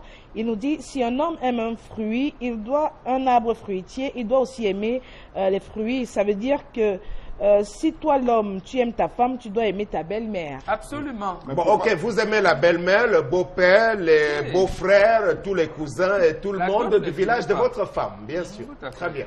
Voilà, bonjour le plateau. C'est un droit de prendre soin des parents, un devoir de prendre soin des parents. Tu ne le fais pas, qui le fera à ta place? C'est ta femme. Malheureusement, ceux en charge de la protection, bon, j'ai déjà lu ce message, excusez-moi. Mais il faut quand même qu'on rappelle le principe sacré également de l'union des conjoints, hein, parce qu'on dit l'homme quittera son père et sa mère et s'attachera à une femme et les deux formeront une. Et c'est cette union qui fait que vous formez une seule chair qui est la chose essentielle qui doit être préservée ici d'abord, au premier chef. Vraiment, le reste des prises en charge des cousins, non, frères... Ça, c'est la tradition judéo-chrétienne. Ce n'est pas toutes les traditions. Ben, oui. Non, c'est la tradition judéo-chrétienne. Sam Sévérin, c'est ça. Moi, en principe, pour l'histoire du jour, oui. Je vais le dire plus sérieusement, vous comprenez? Oui, l'attitude de cette femme, oui, il y a des choses à décrire dans cette attitude parce que, en principe, il ne faudrait pas porter préjudice à votre foyer pour, je sais pas, pour satisfaire les autres. Vous comprenez? Mais un homme qui constate qu'il y a un problème comme celui-là, au lieu de monter sur ses grands chevaux, il devait pouvoir comprendre et appeler sa femme, lui dire, mais qu'est-ce qui peut occasionner ce type de comportement de ta part?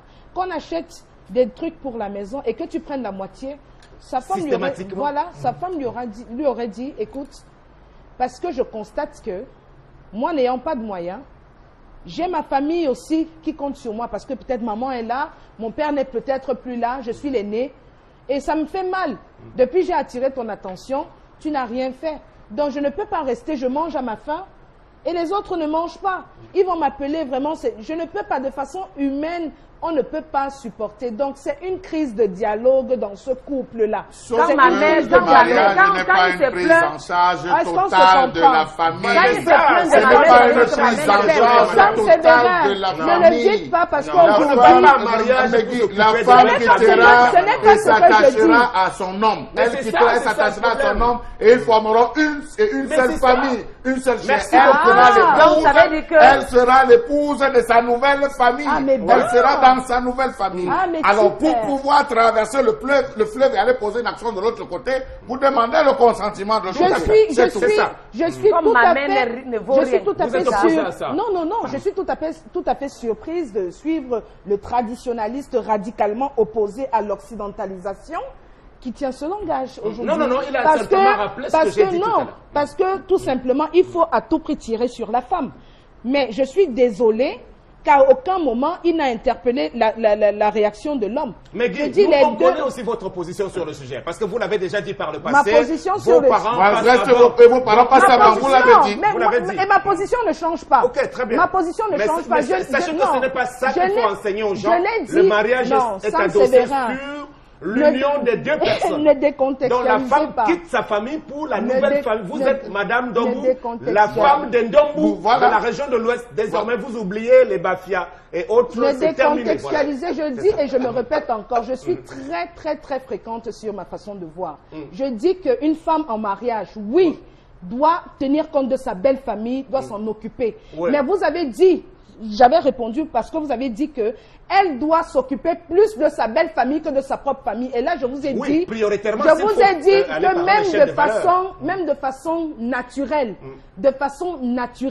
C'est impossible, ne soyons pas hypocrites. Vous, les hommes, vous n'aimez pas vos belles familles plus que vos familles. Soyons clairs. Et quand un homme se lève pour bavarder que madame a diminué le riz, elle a diminué l'huile, elle a diminué le savon. Ça veut dire que ma mère est la mauvaise. C'est constante, c'est vous qui changez. Sa mère est la bonne. Le problème n'est pas un problème de statistiques. Comme les hommes aiment plus leur famille que les femmes aiment leur belle famille, ce n'est pas comme ça qu'on pose le problème. On pose le problème en ce terme que vous, comme disait Sam, vous êtes allés en mariage quelque part.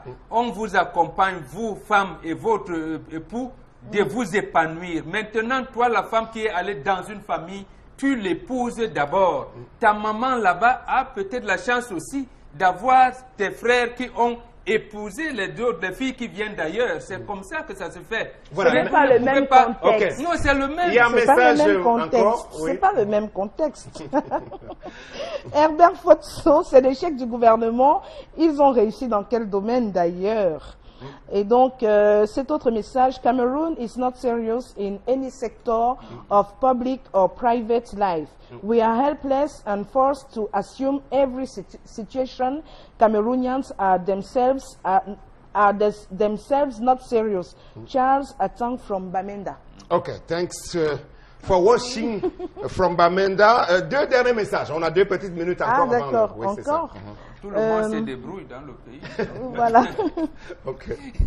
Il faudrait ramener la leçon de moralité dans nos écoles. Tout commence par là. Le Camerounais a un problème de moralité. C'est Ndoki Alex depuis Kumbo. Je suis d'accord. Vous avez oublié comment comprendre l'incompréhensible du Camerounais. Si vous cherchez à comprendre, ils vont vous répondre, c'est Paul Biya. Voilà. Donc, oui, mais s'il tenait régulièrement ses conseils de ministre, on n'en serait pas là. Ouais, il y a encore 30 ans, quand Eric Tindje lui disait qu'on est en train de voler les détournements, il a demandé les preuves à Eric Tindje. S'il avait suivi Eric Tindje à l'époque comme journaliste, rédacteur en chef de la CTV, il aurait donc encadré un certain nombre de choses. Il n'aurait pas été en train de mettre les anciens premiers ministres en prison aujourd'hui. Donc la faute, c'est lui qui l'assume en premier. Très bien. Autre message, madame. Okay. All what is happening is as a result of 35 years of bad governance. Let's join and sanction them. Comme elections, Zoom in Kumba. Voilà.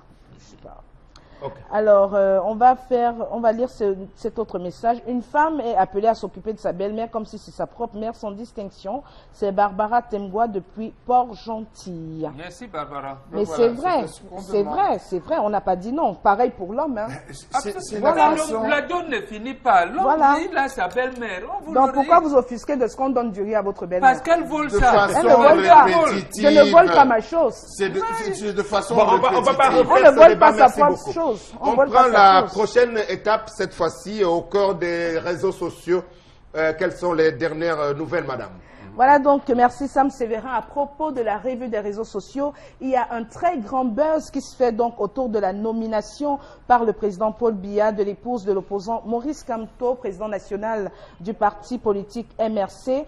Elle a donc été nommée par le président de la République comme inspecteur général chargé des services au ministère des Relations extérieures. Madame Fanchom Wega, Suzanne Julie, épouse Kamto, ministre plénipotentiaire, était précédemment directeur des affaires d'Europe, poste créé. Il faut noter que le fait que ce soit l'épouse du professeur Maurice Kamto, candidat déclaré donc à la présidentielle 2018, fait un énorme buzz sur la toile.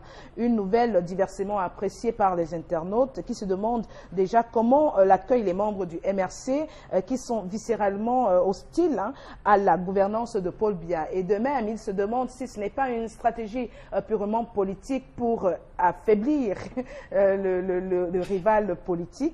Donc, autant de questions.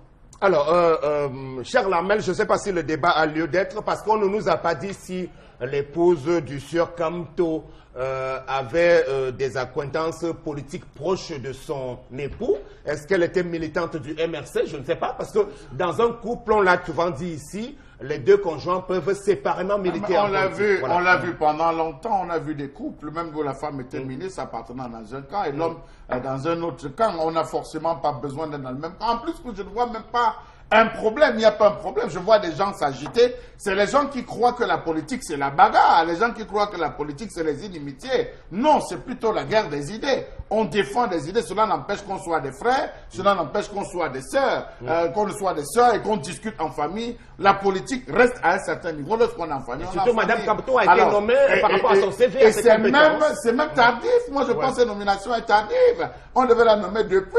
Elle a une brillante carrière. Elle a un brillant cursus. Lorsque vous regardez, on ne pouvait que la placer à ce niveau, à mon humble avis. Était aussi une reconnaissance. Pourquoi on voit ça comme étant une malchance? Ça peut être aussi une reconnaissance. Pourquoi est-ce qu'on va l'embêter? On va embêter le professeur Maurice Kamto. Et surtout que ce professeur lui-même avait déjà par le passé fait partie du gouvernement. Du gouvernement, avec tout ce que lui-même il a. Est-ce qu'ils sont encore, on va dire, en train de chercher ce qu'ils vont manger ou ce qu'ils ont fait? Non. Je pense que c'est une récompense, qu'elle prenne cette récompense. Et c'est une preuve, entre guillemets, de non, si vous parlez de récompense, là vous vous contredisez, monsieur. Non, je dis, elle mérite. C'est un mérite. C'est un mérite. Elle mérite d'être à cette place. En République, on ne récompense pas les gens. Hein, donc, c'est vraiment, c'est pour le mérite. On doit bénéficier de cela. Bon, on va, vous poser la même question. Est-ce que, Madame Kamto, est-ce qu'il y a un problème? Vous comprenez la polémique? Oui, je comprends la polémique sur ce strict point que l'héritage hérité de la colonisation française nous a amené à la répression. Vous avez vu Kabila Libi dernièrement, il mobilise les citoyens pour les inscriptions de la liste électorale, il perd son poste de chef service adjoint de Radio Campus. Là-bas, on lui dit, tu dois être là même comme tu n'as pas de bureau, comme agent, comme cadre d'appui. Voilà, comme cadre d'appui. On a vu ça, cette répression, puisqu'on est habitué à cela. Or, on le faisait pour Kabila Libi pour dénoncer. Pour le cas de Mme Kamto, elle est, j'allais dire, l'officier le plus ancien au grade le plus élevé. Ça fait, elle aurait pu être nommée depuis longtemps. Ça vient tard. Mais on comprend, mais il ne faudrait pas seulement, il faudrait peut-être dire à nos compatriotes et à ceux qui nous écoutent que François Mitterrand, d'abord lui, il avait déclaré qu'il était malade, qu'il avait le cancer de la prostate et qu'il a opéré, c'est Jean-Louis Debré. Jean-Louis Debré est ministre de l'Intérieur et chef de la droite. De la droite, de Jacques Chirac. Et il est chef de département oncologie à l'hôpital Cochin de Paris. Donc il vient, lui, l'opposant, opérer le chef de l'État, alors qu'ils sont de bords politiques différents. La même chose se passe ici. C'est-à-dire que nous avons des médecins qui, on ne va pas leur demander de faire un mauvais diagnostic pour les gars du RDPC et vice-versa. Donc c'est ça qu'on doit donc apprendre. Vous l'avez dit, la République reconnaît le mérite de ses enfants. On dit « Au digne fils, la patrie reconnaissante ». Maintenant que Mme Kamto devient première dame de mai, ce n'est pas un problème. Donc, au moins, ceux qui sont dans l'administration doivent être, si, par exemple, tous les on peut aussi se poser des questions, hein, parce qu'on est quand même dans un contexte politique particulier. On est au Cameroun. On sait que le mot « république » n'est pas pris dans son sens étymologique très très bien respecté là-dessus. Maurice Kamto, c'est quand même, jusqu'à un certain moment, un des principaux challengers à venir du président Biya, et c'est de son épouse dont il est question aujourd'hui. Oui, oui, tout à fait, mais il faudrait donc à un moment, si le président Biya continue dans ce sens, je pense que ça va commencer à calmer la situation. Ce n'est pas du fait, par exemple, qu'il a arrêté, regardez comment il avait arrêté Paul Aya Abimé. Jusqu'aujourd'hui, il ne lui est rien reproché. Mais il a fait 8 mois en prison pour rien. Donc, c'est déjà des choses que s'il peut rectifier ça aujourd'hui... C'est un signe d'apaisement aussi, on peut le dire. Oui, c'est d'avoir les oui, c'est-à-dire apaisement sur le plan politique, d'une certaine façon. C'est-à-dire que là, oui, vous reconnaissez, on a vu par exemple Mme Billet, c'est Billet qui était chef service politique à la CRTV, c'est bon. C'est des choses qu'il faut, parce qu'elle mérite, on estime à la maison qu'elle mérite, on lui donne le rôle de chef service. C'est comme ça, effectivement, que les citoyens, c'est ça le vivre ensemble. Sauf que pour le cas de Mme Cheta Billet, je pense pour ma part qu'elle n'aurait pas dû être chef service politique, étant l'épouse de Olivier Billet, homme politique, qui est un mélange de genre. Dans d'autres pays, ça a été interdit. Non, justement, voilà. la compagne de François Hollande est restée chef service politique à Paris pendant longtemps. Il a fallu qu'elle ait des bisbilles avec Ségolène Royal pour qu'elle quitte. Oui. La compagne de Jean-Louis Borloo, Béatrice Schronberg, ancienne présentatrice, avait démissionné. Également, on a le cas, je crois, de Anne Sinclair. Non, quand vous êtes vraiment au cœur du traitement de l'info politique... Ce n'est pas, c'est une digression. On regarde Mme Kamto. Audrey Pulvar avec... Voilà, Audrey Pulvar avec Arnaud Montebourg. Bon, d'abord, que faites-vous donc de quelqu'un qui est un opposant et qui est directeur d'un hôpital, qui doit consulter les opposants? Et les deux proviseurs de lycée qu'on nomme, qui ont des cartes politiques. Tendance. Voilà. Paul Biya a nommé de nouveaux personnels dans la diplomatie et avec une insistance sur les femmes. Beaucoup de femmes, une vingtaine, un peu plus. On a rarement vu cela. Et parmi ces femmes, donc, l'épouse de Mme Kamto. Bon, c'est déjà bien que les femmes soient mises à un certain niveau. Hein. Les femmes peuvent. Tu sais qu'il y a certains Camerounais qui aiment trop faire entrer les gens en arrière. J'ai même vu sur les réseaux sociaux, Sam, je suis sur Facebook maintenant 24 sur 24, matin, midi, soir. Aujourd'hui, on dit que le père est monté, le père est descendu. Même ce qu'il faut apprécier, vous n'appréciez pas. Vous voulez quoi? Vous voulez sa tête. Hein? Vous dites que le père fait la combine, oh, il fait ci, il fait ci. Voilà qu'il a nommé les femmes. Et parmi les dames, il y a Mme Kamto, vous voyez toujours le mal partout. Moi-même, je l'encourage, je te félicite, maman, je suis derrière toi. Et quand quelqu'un commence à parler comme ça, on dit que c'est la talakou. Non, ce n'est pas la talakou. Je le dis parce que je suis citoyenne camerounaise. Et même si c'est la talakou, ça fait quoi? Ça ne fait rien. Vous-même, quand vous faites les atalakou là-bas, vous faites quoi? On ne vous fait rien. Donc, maman, mes félicitations. Et surtout, on est vendredi. Alors, Megui, on a vu de la part de Paul Biya, toujours vis-à-vis de la famille Mouna, le cas de Amatoutou Mouna. On sait que Bernard Mouna, qui faisait bel et bien de la politique, était un des opposants les plus virulents au système. Mais je crois Amatoutou n'a jamais voulu se mêler de cela. Et régulièrement, jusqu'à ce jour, elle est dans les bonnes grâces du chef de l'État. Tout à fait. Moi, je pense qu'il faudrait qu'on fasse la part des choses. C'est pas parce qu'on est le fils de tel qu'on devrait forcément soit payer pour ce que son père a fait, ou bien, je ne sais pas, subir des conséquences d'une manière ou d'une autre. Ou alors l'épouse de tel. Voilà, ou l'épouse de tel. Il y a des hommes, vous êtes marié à un homme qui fait de la politique, mais ça n'empêche, vous restez un citoyen de ce pays-là qui a droit à un certain nombre de choses. Ça veut dire que si vous êtes compétente dans le secteur dans lequel vous exercez, vous êtes compétente, c'est normal que vous puissiez avoir des promotions. Mais est-ce que dans son rôle, dans son domaine, est-ce que ça pourra impacter dans la vie politique de M. Kamto ou bien la vie politique nationale, le processus électoral? Elle est dans la diplomatie, elle n'est pas à l'administration. Elle n'est pas à l'administration, elle est dans la diplomatie. Mais ça dépendra. Les dossiers qu'on va lui confier et la portée de ces dossiers, ça se verra. Vous savez aussi que ça peut être, on peut le dire comme ça, une promotion parce qu'elle le mérite, mais quelque part aussi on peut se poser des interrogations. Mais connaissant quand même les personnes et connaissant l'histoire de certaines personnalités dans ce pays, on sait que celui qui a été durant toute sa vie intègre ne manquera pas sauf qu'on peut toujours se poser la question également de Maurice Kamto lui-même. Il a travaillé avec le régime en place. Il a travaillé avec le régime en place, il s'en est dissocié. Il a ouvert son parti politique. Mais moi, je dis... il a toujours eu beaucoup de faveurs aussi à travers son cabinet. Il a gagné de gros marchés. Tout à fait. C'est un brillant intellectuel quand même. Mais justement, parce que c'est ça en fait le problème. Il faudrait qu'on apprenne chez nous à faire la part des choses. C'est-à-dire qu'en politique, c'est pas parce qu'on est des adversaires politiques qu'on est des ennemis dans la vie. Non, ça ne doit pas se faire ainsi. Ça veut dire qu'il y a quand même un peu de bon sens de temps en temps dans ce gouvernement. Tout à fait. On peut être des adversaires, pas des ennemis, mais des adversaires sur le plan politique. Mais ça doit rester là. C'est-à-dire que ça doit être juste de la contradiction au niveau des idéaux. Je ne sais pas, des choix politiques, mais ça ne doit pas être un problème de personne. Il faut pouvoir se placer à ce niveau-là, parce qu'aujourd'hui, que les gens s'étonnent ou alors s'offusquent de ce que cette femme ait eu cette nomination-là, je dis par ricochet, ça les place dans le camp de ceux qui estiment que parce que tel c'est mon adversaire politique, je dois mener une guerre contre lui et contre tous ses descendants. Mais non, ce n'est pas... Maurice Kamto fait de la politique, il a son parti. Pourquoi est-ce que le président Paul Biya ne devrait pas nommer sa femme si elle le mérite? Très bien, donc Paul Biya a donc fait preuve de hauteur à ce niveau, on peut le considérer. Surtout qu'elle avait déjà des fonctions qu'elle a assurées, sûrement qu'elle a bien assurées. Donc, on devrait, nous, Camerounais, essayer de cultiver cela. On a vu ailleurs des présidents qui se sont succédés au pouvoir dans un même pays, qui après leur mandat se retrouvent tous à regarder un match, je ne sais pas, de golf, de football ou de volleyball. On est d'accord, mais sauf que pour sortir de cette information, je pense qu'il n'y a pas forcément lieu de pavoiser ou d'applaudir. Vous l'avez dit vous-même, ça intervient très très tardivement. Et puis Paul Biya ne vient que de se rappeler à la suite de quelques dénonciations faites récemment, notamment par Maître Keremouna, qui s'étonnait de ce que parmi les postes d'ambassadeurs, justement, il n'y en ait qu'une seule femme.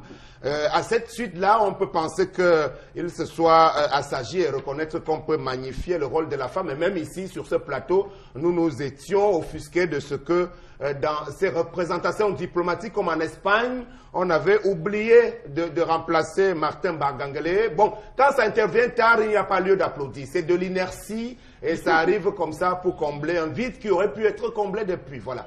On passe à la deuxième information. La deuxième information, donc, parlera de santé. On va parler du bateau humanitaire Mercy Ships. Il faut dire donc que depuis leur arrivée au Cameroun, on a cette information selon laquelle 7 femmes opérées de fistules obstétricales quittent donc ce bateau hôpital Mercy Ships après 2 mois de convalescence. Une cérémonie a d'ailleurs été organisée à cet effet et présidée par le gouverneur de la région du littoral, Samuel Dieudonné Ivara Dibois. Ces femmes qui traînaient cette pathologie depuis 10, 15, voire même 20 ans, pour d'autres ont pu retrouver donc leurs familles respectives, leur dignité retrouvée, remise à neuf aussi, il faut le signaler. Il faut effectivement noter aussi que les fistules obstétricales, généralement au sein de la population, sont considérées comme ces pathologies-là qui très difficilement sont guéries, et c'est des femmes qui en souffrent toujours majoritairement, surtout des femmes qui ont subi des sexualités précoces, des mariages précoces. C'est une pathologie qui tend à humilier la femme parce qu'elle n'arrive plus à contrôler le flux des selles, des urines. Elle est en état d'incontinence. Voilà, justement. Donc, c'est un réel problème au sein de la population féminine dont on ne parle pas trop parce qu'on a honte. C'est considéré véritablement comme un tabou. Donc, il y a déjà 7 femmes qui ont été opérées avec succès. Et c'est justement une occasion d'informer des autres femmes qui en souffrent que ce bateau, c'est d'ailleurs le but de cette cérémonie-là. Ce bateau est ouvert pour ce genre de pathologie. Vous pouvez y aller. Les opérations se font encore. Bon, très bien. Sauf que tout le folklore qu'on a choisi de mettre dessus, moi, me dérange. Bon, il faut simplement sensibiliser, appeler des gens. On ne peut pas, au bout de 7 succès, faire une cérémonie avec des discours des officiels. Vraiment, le gouverneur de la région avait mieux à faire que de s'ériger. Il y a beaucoup d'autres dossiers, on les attend sur le terrain. Alors, tendance, on peut s'en féliciter des premiers résultats. Voilà. Non, je les encourage, ça. Et vraiment, les gens de Mercy Ships. Oui, c'est ça que je dis. La dernière fois, quand le bateau est arrivé ici, on a insulté le ministre de Longom Mafouda. Les Camerounais l'ont insulté. Il faut même d'abord quoi? On va même d'abord faire quoi avec les bateaux? Voilà qu'ils sont en train de sauver des vies. C'est Maman Fouda qui sauve les vies. Non, les docteurs qu'on a amenés au Cameroun. Ok, très bien. On a opéré combien de femmes? 8 femmes. Non, on opère tout le temps, mais déjà 7 sont sorties sans problème. Et dans les bonnes conditions. C'est le monde de cette maladie, parce qu'il y a d'autres maladies. Voilà. Parce que depuis là, je n'ai pas encore entendu qu'il y a eu mort d'homme. Depuis que le bateau est arrivé au Cameroun. Donc, je ne peux que vous encourager, vous féliciter, dire aux Camerounais qu'apprécier ce qui est bien. Il ne faut pas toujours rester derrière, dénigrer, insulter. On a compris tendance. Mbambok Megan. Moi, c'est une honte pour le Cameroun. C'est une honte pour le Cameroun de se faire... Tendance dit qu'il ne faut pas toujours... Vous, les Camerounais, vous voulez toujours critiquer. L'homme Camerounais ne peut pas dire que en arrière. Les gens sont guéris. Ce n'est pas l'acte des médecins, du corps médical qui est dans Mercy Ships. C'est une bonne action qu'ils ont posée. Mais j'ai dit c'est une honte. Nous avons 58 départements, 35 ans à la tête d'un État. On ne parvient pas à opérer, maltraiter ces maladies au Cameroun aujourd'hui. C'est une honte. Et lorsque le chef de l'État lui-même réorganise, il dit qu'on ne doit plus parler de dispensaires. On doit parler de centre de santé intégré avec à la tête un médecin. Est-ce qu'on recrute les médecins qui sont... On a plus de 6 000 médecins camerounais à l'étranger. En réalité, le déploiement du corps médical camerounais à partir de leur formation devrait faire en sorte qu'on puisse contenir ce genre de pathologie. Et quand on ne le fait pas, on commence à appeler. On a même appelé un avion dernièrement pour opérer la cataracte. La cataracte, on peut opérer à tout moment. Donc, j'ai dit c'est une honte. Si on en est là, je ne sais pas quoi je peux dire en plus. Vous alignez, M. Mbachou, sur la même lancée, qu'on fasse venir des bateaux et avions hôpitaux pour nous sauver quand même de ces maladies graves. Quelle est la différence qu'il y a entre les pasteurs des églises de réveil et ce qu'ils ont fait? Voilà, justement. Quelle est la différence? Il n'y en a pas. C'est un miracle. Applaudissons-nous leur miracle. Que le gouverneur se déploie avec toute son équipe pour aller célébrer une fête. Alors qu'il y a encore des gens à la salle, au niveau des salles d'attente, qui ont besoin de se faire prendre en charge. Le flying hier au hospital, excusez-moi, je parle comme au quartier, qui est arrivé, a fait ce qu'il devait faire, il est reparti en silence. Et ils sont là depuis. Ils sont là depuis. Donc le flying a été non, ils sont déjà partis. Donc on se retrouve là encore, Sam Séverin, avec des gens qui disent que non, parce qu'on a sauvé cette femme. On a sauvé ceci, mais Sam Séverin, je crois que ça devait être une honte même pour les médecins camerounais. Au niveau des statistiques aussi. Ça devait être une honte. Aujourd'hui, on ne parvient pas à faire la bonne répartition des médecins sur l'étendue du Cameroun. On ne parvient pas, Sam Séverin. On importe encore tous les glucosés. On importe tout encore aujourd'hui. Et vous voulez vous satisfaire de ça? Non, que non. Aujourd'hui, voilà les gens qui souffrent des maux dialyse. En fait, on parle de maladies graves, des pathologies compliquées. Sam Séverin, nous avons combien d'hôpitaux de référence? Vous parlez d'hôpitaux de référence dans un pays. Hein? Ils sont les spécialistes. Les spécialistes devaient être formés. Pourquoi est-ce que l'État n'envoie pas les spécialistes aller se former dans cette discipline? Non, ça suppose que dans 2 ans encore, dans l'attente de l'émergence, on va encore faire le bateau va repartir en juin. Alors, mais Guy, je ne sais pas, bon, on ne va pas refaire le débat vraiment sur le bien fondé de l'accostage de ce bateau. Le gouvernement lui-même avait fait beaucoup de boucans autour, mais aujourd'hui, l'information c'est qu'il y a moins de 10 femmes qui ont pu déjà trouver une guérison. Est-ce que vous êtes satisfaite de ce chiffre-là? Moins de 10 femmes. Oui, c'est assez peu quand même. De fistules. Sur près de 300, je ne sais pas trop combien. De fistules obstétricales. Oui. Voilà, ça, on parle juste d'une pathologie. Il y en a qui ont été opérés pour autre chose et qui sont sortis. Non, et on n'a pas fait de fête. Bon, voilà, maintenant il faut savoir ce qui les a motivés pour ces cas-là, précisément.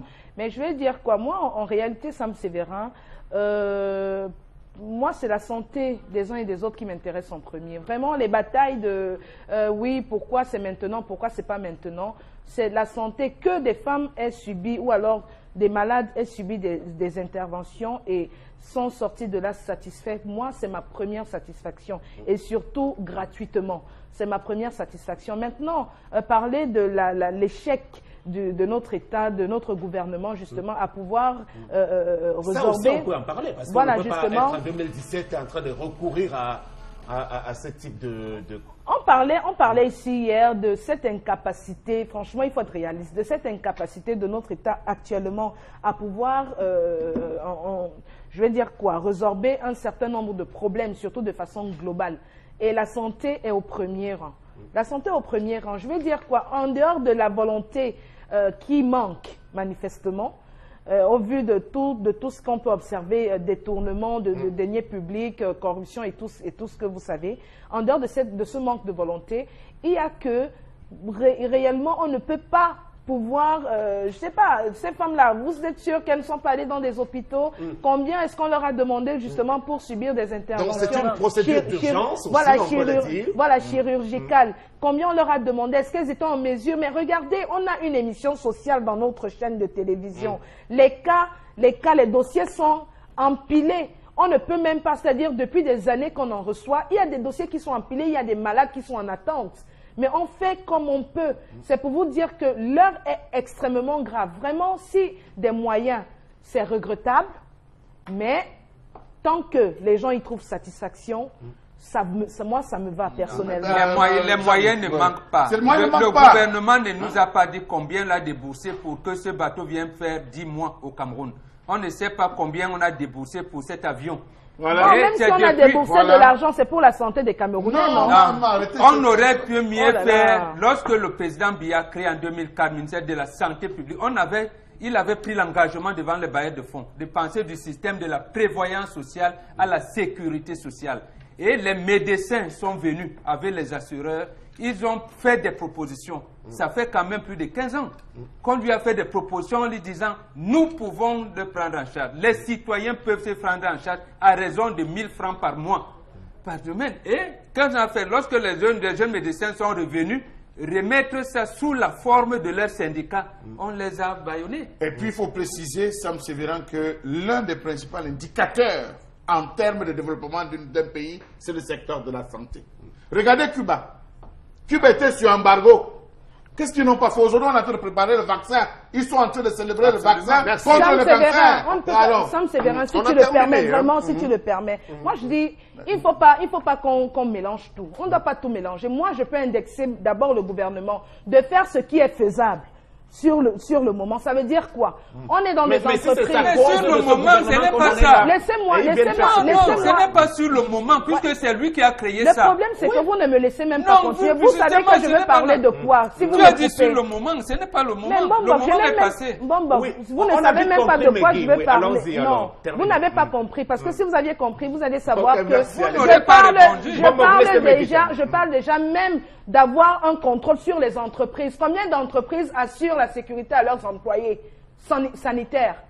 C'est le gouvernement qui a laissé faire. Il a pris l'engagement que le gouvernement commence déjà à s'appuyer là. Pour moi, franchement, c'est un débat. Dire que le gouvernement ne fait pas bien les choses, je suis d'accord, mais tirer sur ces œuvres-là, moi, même si je n'ai rien à voir. Justement, c'est une tentative d'assassinat. On vient poser. Que ce soit fait par le gouvernement qui les a fait venir, madame. Mais moi, je salue le fait que des gens retrouvent la santé, quel que soit le moyen. Tout le monde l'a dit. Non, mais le gouvernement organise un assassinat collectif.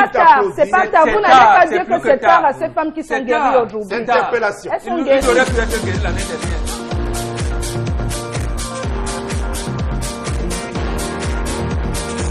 Oui, déjà, je pense qu'on a un très grave souci ici, là, l'infrastructure.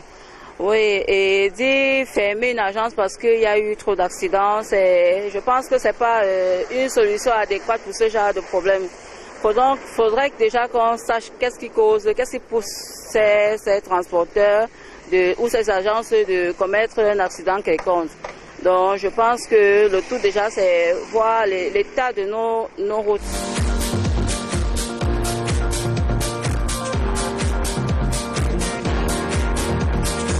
Interpellation, Bombok Bengan. Voilà, on revient toujours sur le problème de l'État. Lui, il est tombé sur comment on appelle la nationale numéro 3 et l'État ne fait rien. Le ministère des Transports ne fait rien pour verser le sable ou le sel pour venir. Un chauffeur de bus vient faire ses manœuvres, il tue les gens et on suspend. Et ses collègues qui étaient en de repos, parce que pour une faute commise par leurs collègues, et l'agence et tout le monde. Voilà une autre incongruité. Et en aucun moment, on ne vous parle des routes du pays. Donc, quand on pleure, Sam, c'est très grave. Voilà un an. La route était mauvaise parce qu'il y a eu effondrement. Et on nous dit les 360 bus. Je parle seulement de l'axe Douala-Yaoundé. Et où sont les rails aujourd'hui qui relient Douala et Yaoundé? Rien n'est fait. Et à l'ouest, alors, n'en parlons pas. Donc, voilà dans quelle situation. Lorsqu'on parle de l'assassinat collectif organisé par le régime du renouveau, on va trouver qu'on voilà, tendance, interpellation, vous avez écouté la dame tout à l'heure. Je vais vous parler des routes, Sam. Commençant par l'entrée bille. Depuis que je parle là, c'est comme s'il y a les gens qui sont assis sur leurs oreilles. Mais il n'y a pas que Douala, hein, parce qu'on a écouté dans tout le pays, tendance, vraiment. À l'entrée bille, non, Sam, ça ne va vraiment pas. Aux machines non glacées sur le terminal. Vous l'avez déjà dit, bon, mais pour les autres qui nous écoutent en dehors de Douala, peut-être... Bah, pour ça, malheur. Il y a une route qui va à Fotoni, comme là, c'est bon. Non, pour la route de mon village, c'est quand même, c'est passable. Oui, c'est pas, non, parlons pour mes vrais, c'est passable. Mais les autres coins de village, je ne connais pas encore. Mais pour mon village, la route passe. Ton village, c'est où? À Fotoni, Fengfong. Je te parle de ma vie. Okay. Mais bâti de Femgoum. Père Fotoni. Donc je suis un enfant cotisé par mon père et ma mère. Donc la route de bâti, il n'y a aucun problème là-bas parce que c'est l'axe Douala, il y a l'axe Bafoussam, bâti. Ok, Charles Armel. Alors, Sam Sévérin, moi je continue à dire qu'on déporte les problèmes. Hein. On est en train de déporter les problèmes. Elle parle de la question des transports, elle parle de la question de nos axes routiers. Je crois encore que là, c'est le même gouvernement de 35 ans qui n'a pas réussi à pouvoir gérer parce que ce sont les mêmes qu'on enlève ici, on remplace là-bas, on enlève, on bouge tel trou, on enlève de ce trou, on remplace. Ce sont les mêmes qui tournent depuis des années pour les mêmes problèmes. Soit ils se déplacent au Cameroun par voie aérienne, donc c'est-à-dire ils n'ont pas conscience de ce qui se passe, soit ils ont conscience de ce qui se passe et ils ne font rien. La preuve, Mme Foning est décédée où? Mme le maire Foning est décédée où? C'est un axe national de circulation. Le délégué régional, je pense, du Sud, de la communication qui était décédé, elle aussi est décédée dessus d'un accident. Je pense que même dans ces membres, à travers ces membres de ce gouvernement, il y a des gens qui perdent la vie sur ces axes. Ça devrait être un facteur pour enclencher le mouvement de l'aménagement des axes. Mais ce n'est pas le cas. On va suspendre les trucs. On va nous dire qu'on a 1000 chauffeurs qui ont des problèmes de vue. Mais les agences continuent de fonctionner. Je ne sais pas si on les a suspendus. Je ne sais pas si on a géré. Nous avons dans la ville de Douala, dans le transport urbain, nous avons des chauffeurs qui ont déjà dépassé l'étape des loupes. Alors, des chauffeurs taxis qui ont dépassé l'étape des loupes, qui sont agrippés sur des volants, qu'on ne pense pas envoyer en retraite. Ils sont en train de gagner le prix, mais finalement, on va au centre de l'air. Et surtout qu'à votre suite, Charles Armel, on peut se demander tout l'argent qui est détourné et qui sert à acheter de grosses voitures de luxe. Au moins, est-ce qu'ils se sont souciés sur quelle route est-ce qu'ils vont rouler pour utiliser ces voitures-là? Parce que c'est la question, Megui, que moi je me pose souvent. Pour tous ceux qui procèdent à la gabégie systématique, ils roulent où avec ces grosses mécaniques, avec cet état des routes dans le transport, finalement? Ils roulent, peut-être qu'ils ont des routes invisibles que nous, on ne connaît pas, sur lesquelles ils roulent. Mais pour dire les choses plus sérieusement, je crois que pour ce qu'on observe, si on parle des accidents, si il est question de cela, les accidents, oui, il y a beaucoup de problèmes à ce niveau-là. Non seulement la qualité des routes qui est à décrier, la gestion de beaucoup de choses, et tout à fait, moi je vais toujours interpeller ici là la conscience personnelle de tout un chacun. C'est-à-dire que il faudrait, c'est urgent au Cameroun, franchement, parce que les personnes qui décriaient hier sont celles qui sont aux affaires aujourd'hui, qui font la même chose qu'elles décriaient hier. Donc, c'est pour dire quoi? On est dans un pays où tout est, je sais pas, tout est pratiquement pourri. Tout est pratiquement pourri. Le problème est beaucoup plus profond qu'on veut. Il ne suffira pas seulement de changer des personnes, parce que les personnes, on les change. On les change, mais rien ne change. Rien ne change. Ça veut dire que le problème est au-delà d'une personne ou de deux personnes. C'est un système qui est ancré désormais dans les mentalités camerounaises. Et c'est comme s'il faut procéder à un formatage radical. Et pour changer donc de système, il faut l'avènement de nouvelles personnes aussi. De nouvelles personnes, parce que ce sont des personnes qui incarnent un système. Surtout de nouvelles personnes qui vont insuffler quelque chose de nouveau. Parce que pas seulement des nouvelles personnes qui vont revenir reproduire la même chose. Oui, voilà, de nouvelles personnes avec des innovations, avec un changement. Parce que dire que oui, ceux qui sont là, il faut changer, c'est pas que les personnes, c'est à l'intérieur qu'il faut aussi changer. On va donc passer à la suite, et la suite, ce sera avec un de nos partenaires qui viendra nous vanter une opération en termes de spectacle qui devrait se tenir dans les prochains jours.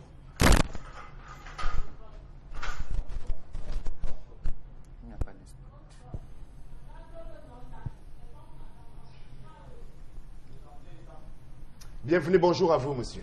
Oui, bonjour Sam Séverin, bonjour à nos nombreux téléspectateurs qui nous accueillent encore ce matin. Alors le concept Salaka s'installe bel et bien sur les antennes d'Equinox Télévision et Radio ce matin pour parler d'un événement qui vous interpelle tous. Alors restez donc attentifs à cet événement. C'est bien entendu le spectacle La Nuit de l'Ambiance BCBG qui se prépare bel et bien le 23 novembre 2017 du côté bien sûr de la somptueuse salle de spectacle Canal Olympia. C'est à Douala. Il faut donc rappeler à tous nos téléspectateurs que le concept Salaka, ce n'est pas que le côté commercial, ce n'est pas que le côté communication publicitaire, c'est également le côté événementiel. Voilà donc pourquoi ce matin, je viens donc parler à tous les fans du concept Salaka. Je viens m'adresser à tous ceux-là même qui aiment l'ambiance, qui aiment la bonne humeur, de noter le rendez-vous, l'unique événement à Douala au Cameroun qui vous permettra de vivre une ambiance exceptionnelle. C'est bien entendu la grande nuit de l'ambiance BCBG. On peut d'ailleurs apercevoir le plateau qui s'affiche à l'écran, à l'instant bien sûr avec des artistes de choix tels que le prince du Bikutsi, Govinal Ndinga Essomba, qui partira donc de Yaoundé pour Douala pour cette grande soirée BCBG.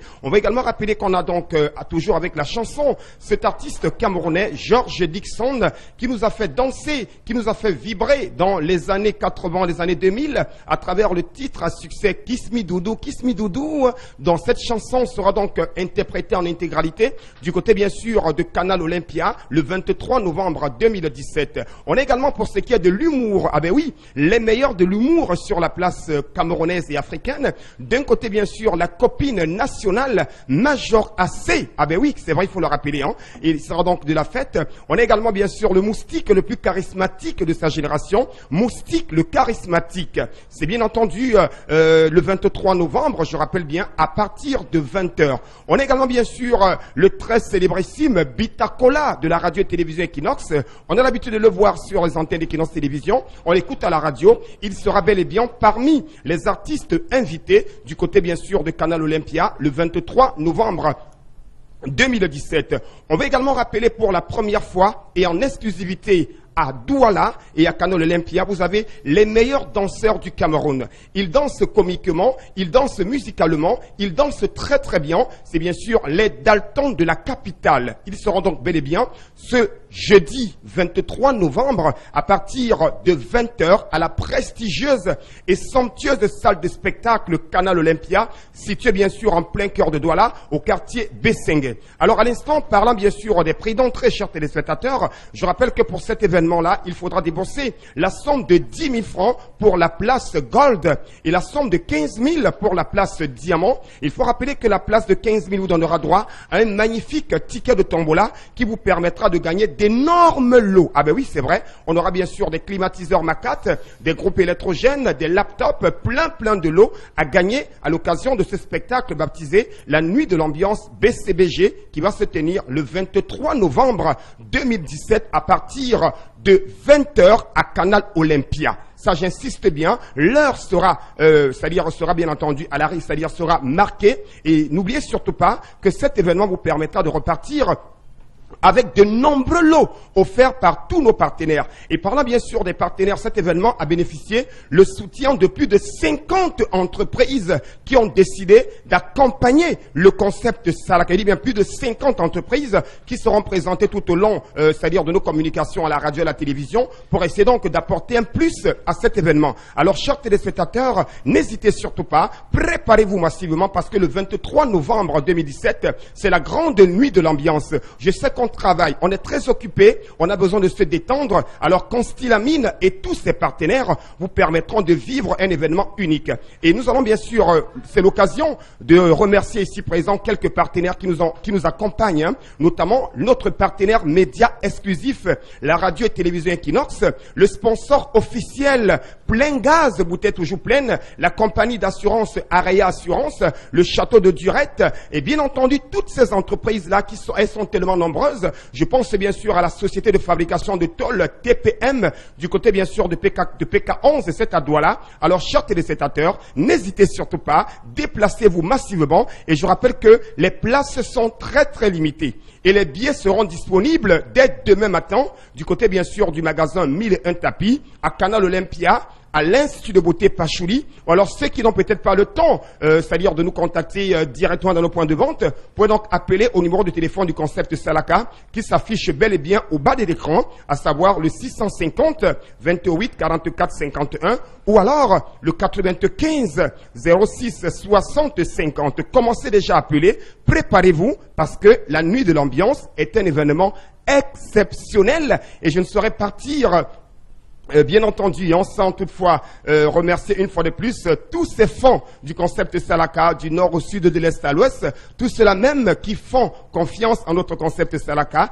Et cet événement est une idée originale de Constellamine et de tous ses partenaires. Alors je vous donne rendez-vous, chers téléspectateurs, le 23 novembre 2017 à partir de 20h à Canal Olympia. Et on va se quitter avec, une fois de plus, la présentation de cette affiche à l'écran. Question, bien sûr, de toucher du doigt. Ah ben oui, c'est vrai. Regardez donc, Govina Lingasumba, Naya Naya, Majoracé, la copie nationale, Moustique, le charismatique, Bitacola, les Daltons de la capitale, George Dixon. Je rappelle, c'est 10 et 15 000 francs avec un ticket de tombola. Et chaque personne qui viendra à cet événement aura l'occasion de repartir avec des lots offerts par nos sponsors. Merci beaucoup. Avec vous, Megui, pour aller vers la fin de ce programme de ce vendredi. Voilà donc ce message qui nous dit, concernant les routes, voyager sur Douala-Bafoussam en journée, la ville de Bafoussam, c'est la mort vraie. Un pays sans dirigeant, c'est malheureux pour nous. Denise depuis Ndok Passy. À Marois, c'est plus grave. En pleine ville, il n'y a aucun bitume. Alors, on a cet autre message qui nous dit il n'y a pas de route dans tout le département d'une CAM, malgré l'apport sur le plan économique du dit département. Parfait depuis Mbopi. Tout le CAM, bon.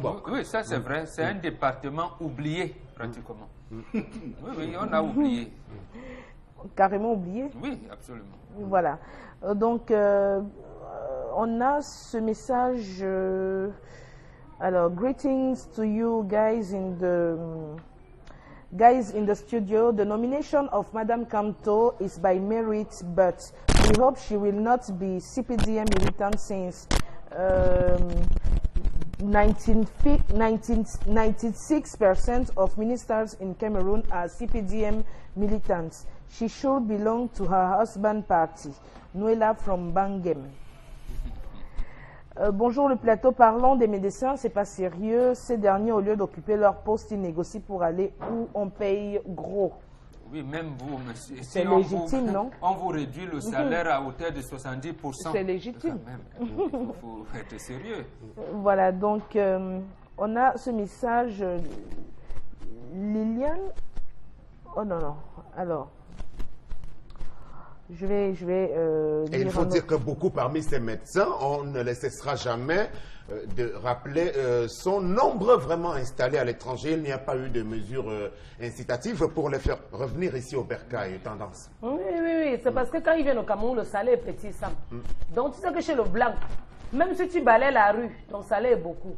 Quand on convertit en francs CFA, c'est beaucoup. Alors que quand ils restent ici au Cameroun, rien que pour payer, même on leur fait les problèmes. Quelqu'un qui était à l'école, Megui, qui a fréquenté jusqu'à demander si on pouvait, il y a encore la classe devant, on a dit non. Et quand il travaille ici au Cameroun, il a un salaire de 75 000 francs. Et pire encore, on n'a même pas le matériel pour travailler. On ne donne même pas le cash. Le jour qu'on saute même, pour de non parler sur l'argent. Mieux, il cherche... Mais pour le cas de ces maladies graves, Charles Amel parlait donc d'hôpitaux de référence. Est-ce qu'au Cameroun, on aurait pu avoir la possibilité de traiter de ces cas, opération de la cataracte et puis des fistules obstétricales, comme ça a été le cas? On pourrait y arriver avec nos médecins? Sam Séverin, nous sommes, comme le ministre lui-même de la Santé le dit, les fournisseurs désormais dans la sous-région de médecins.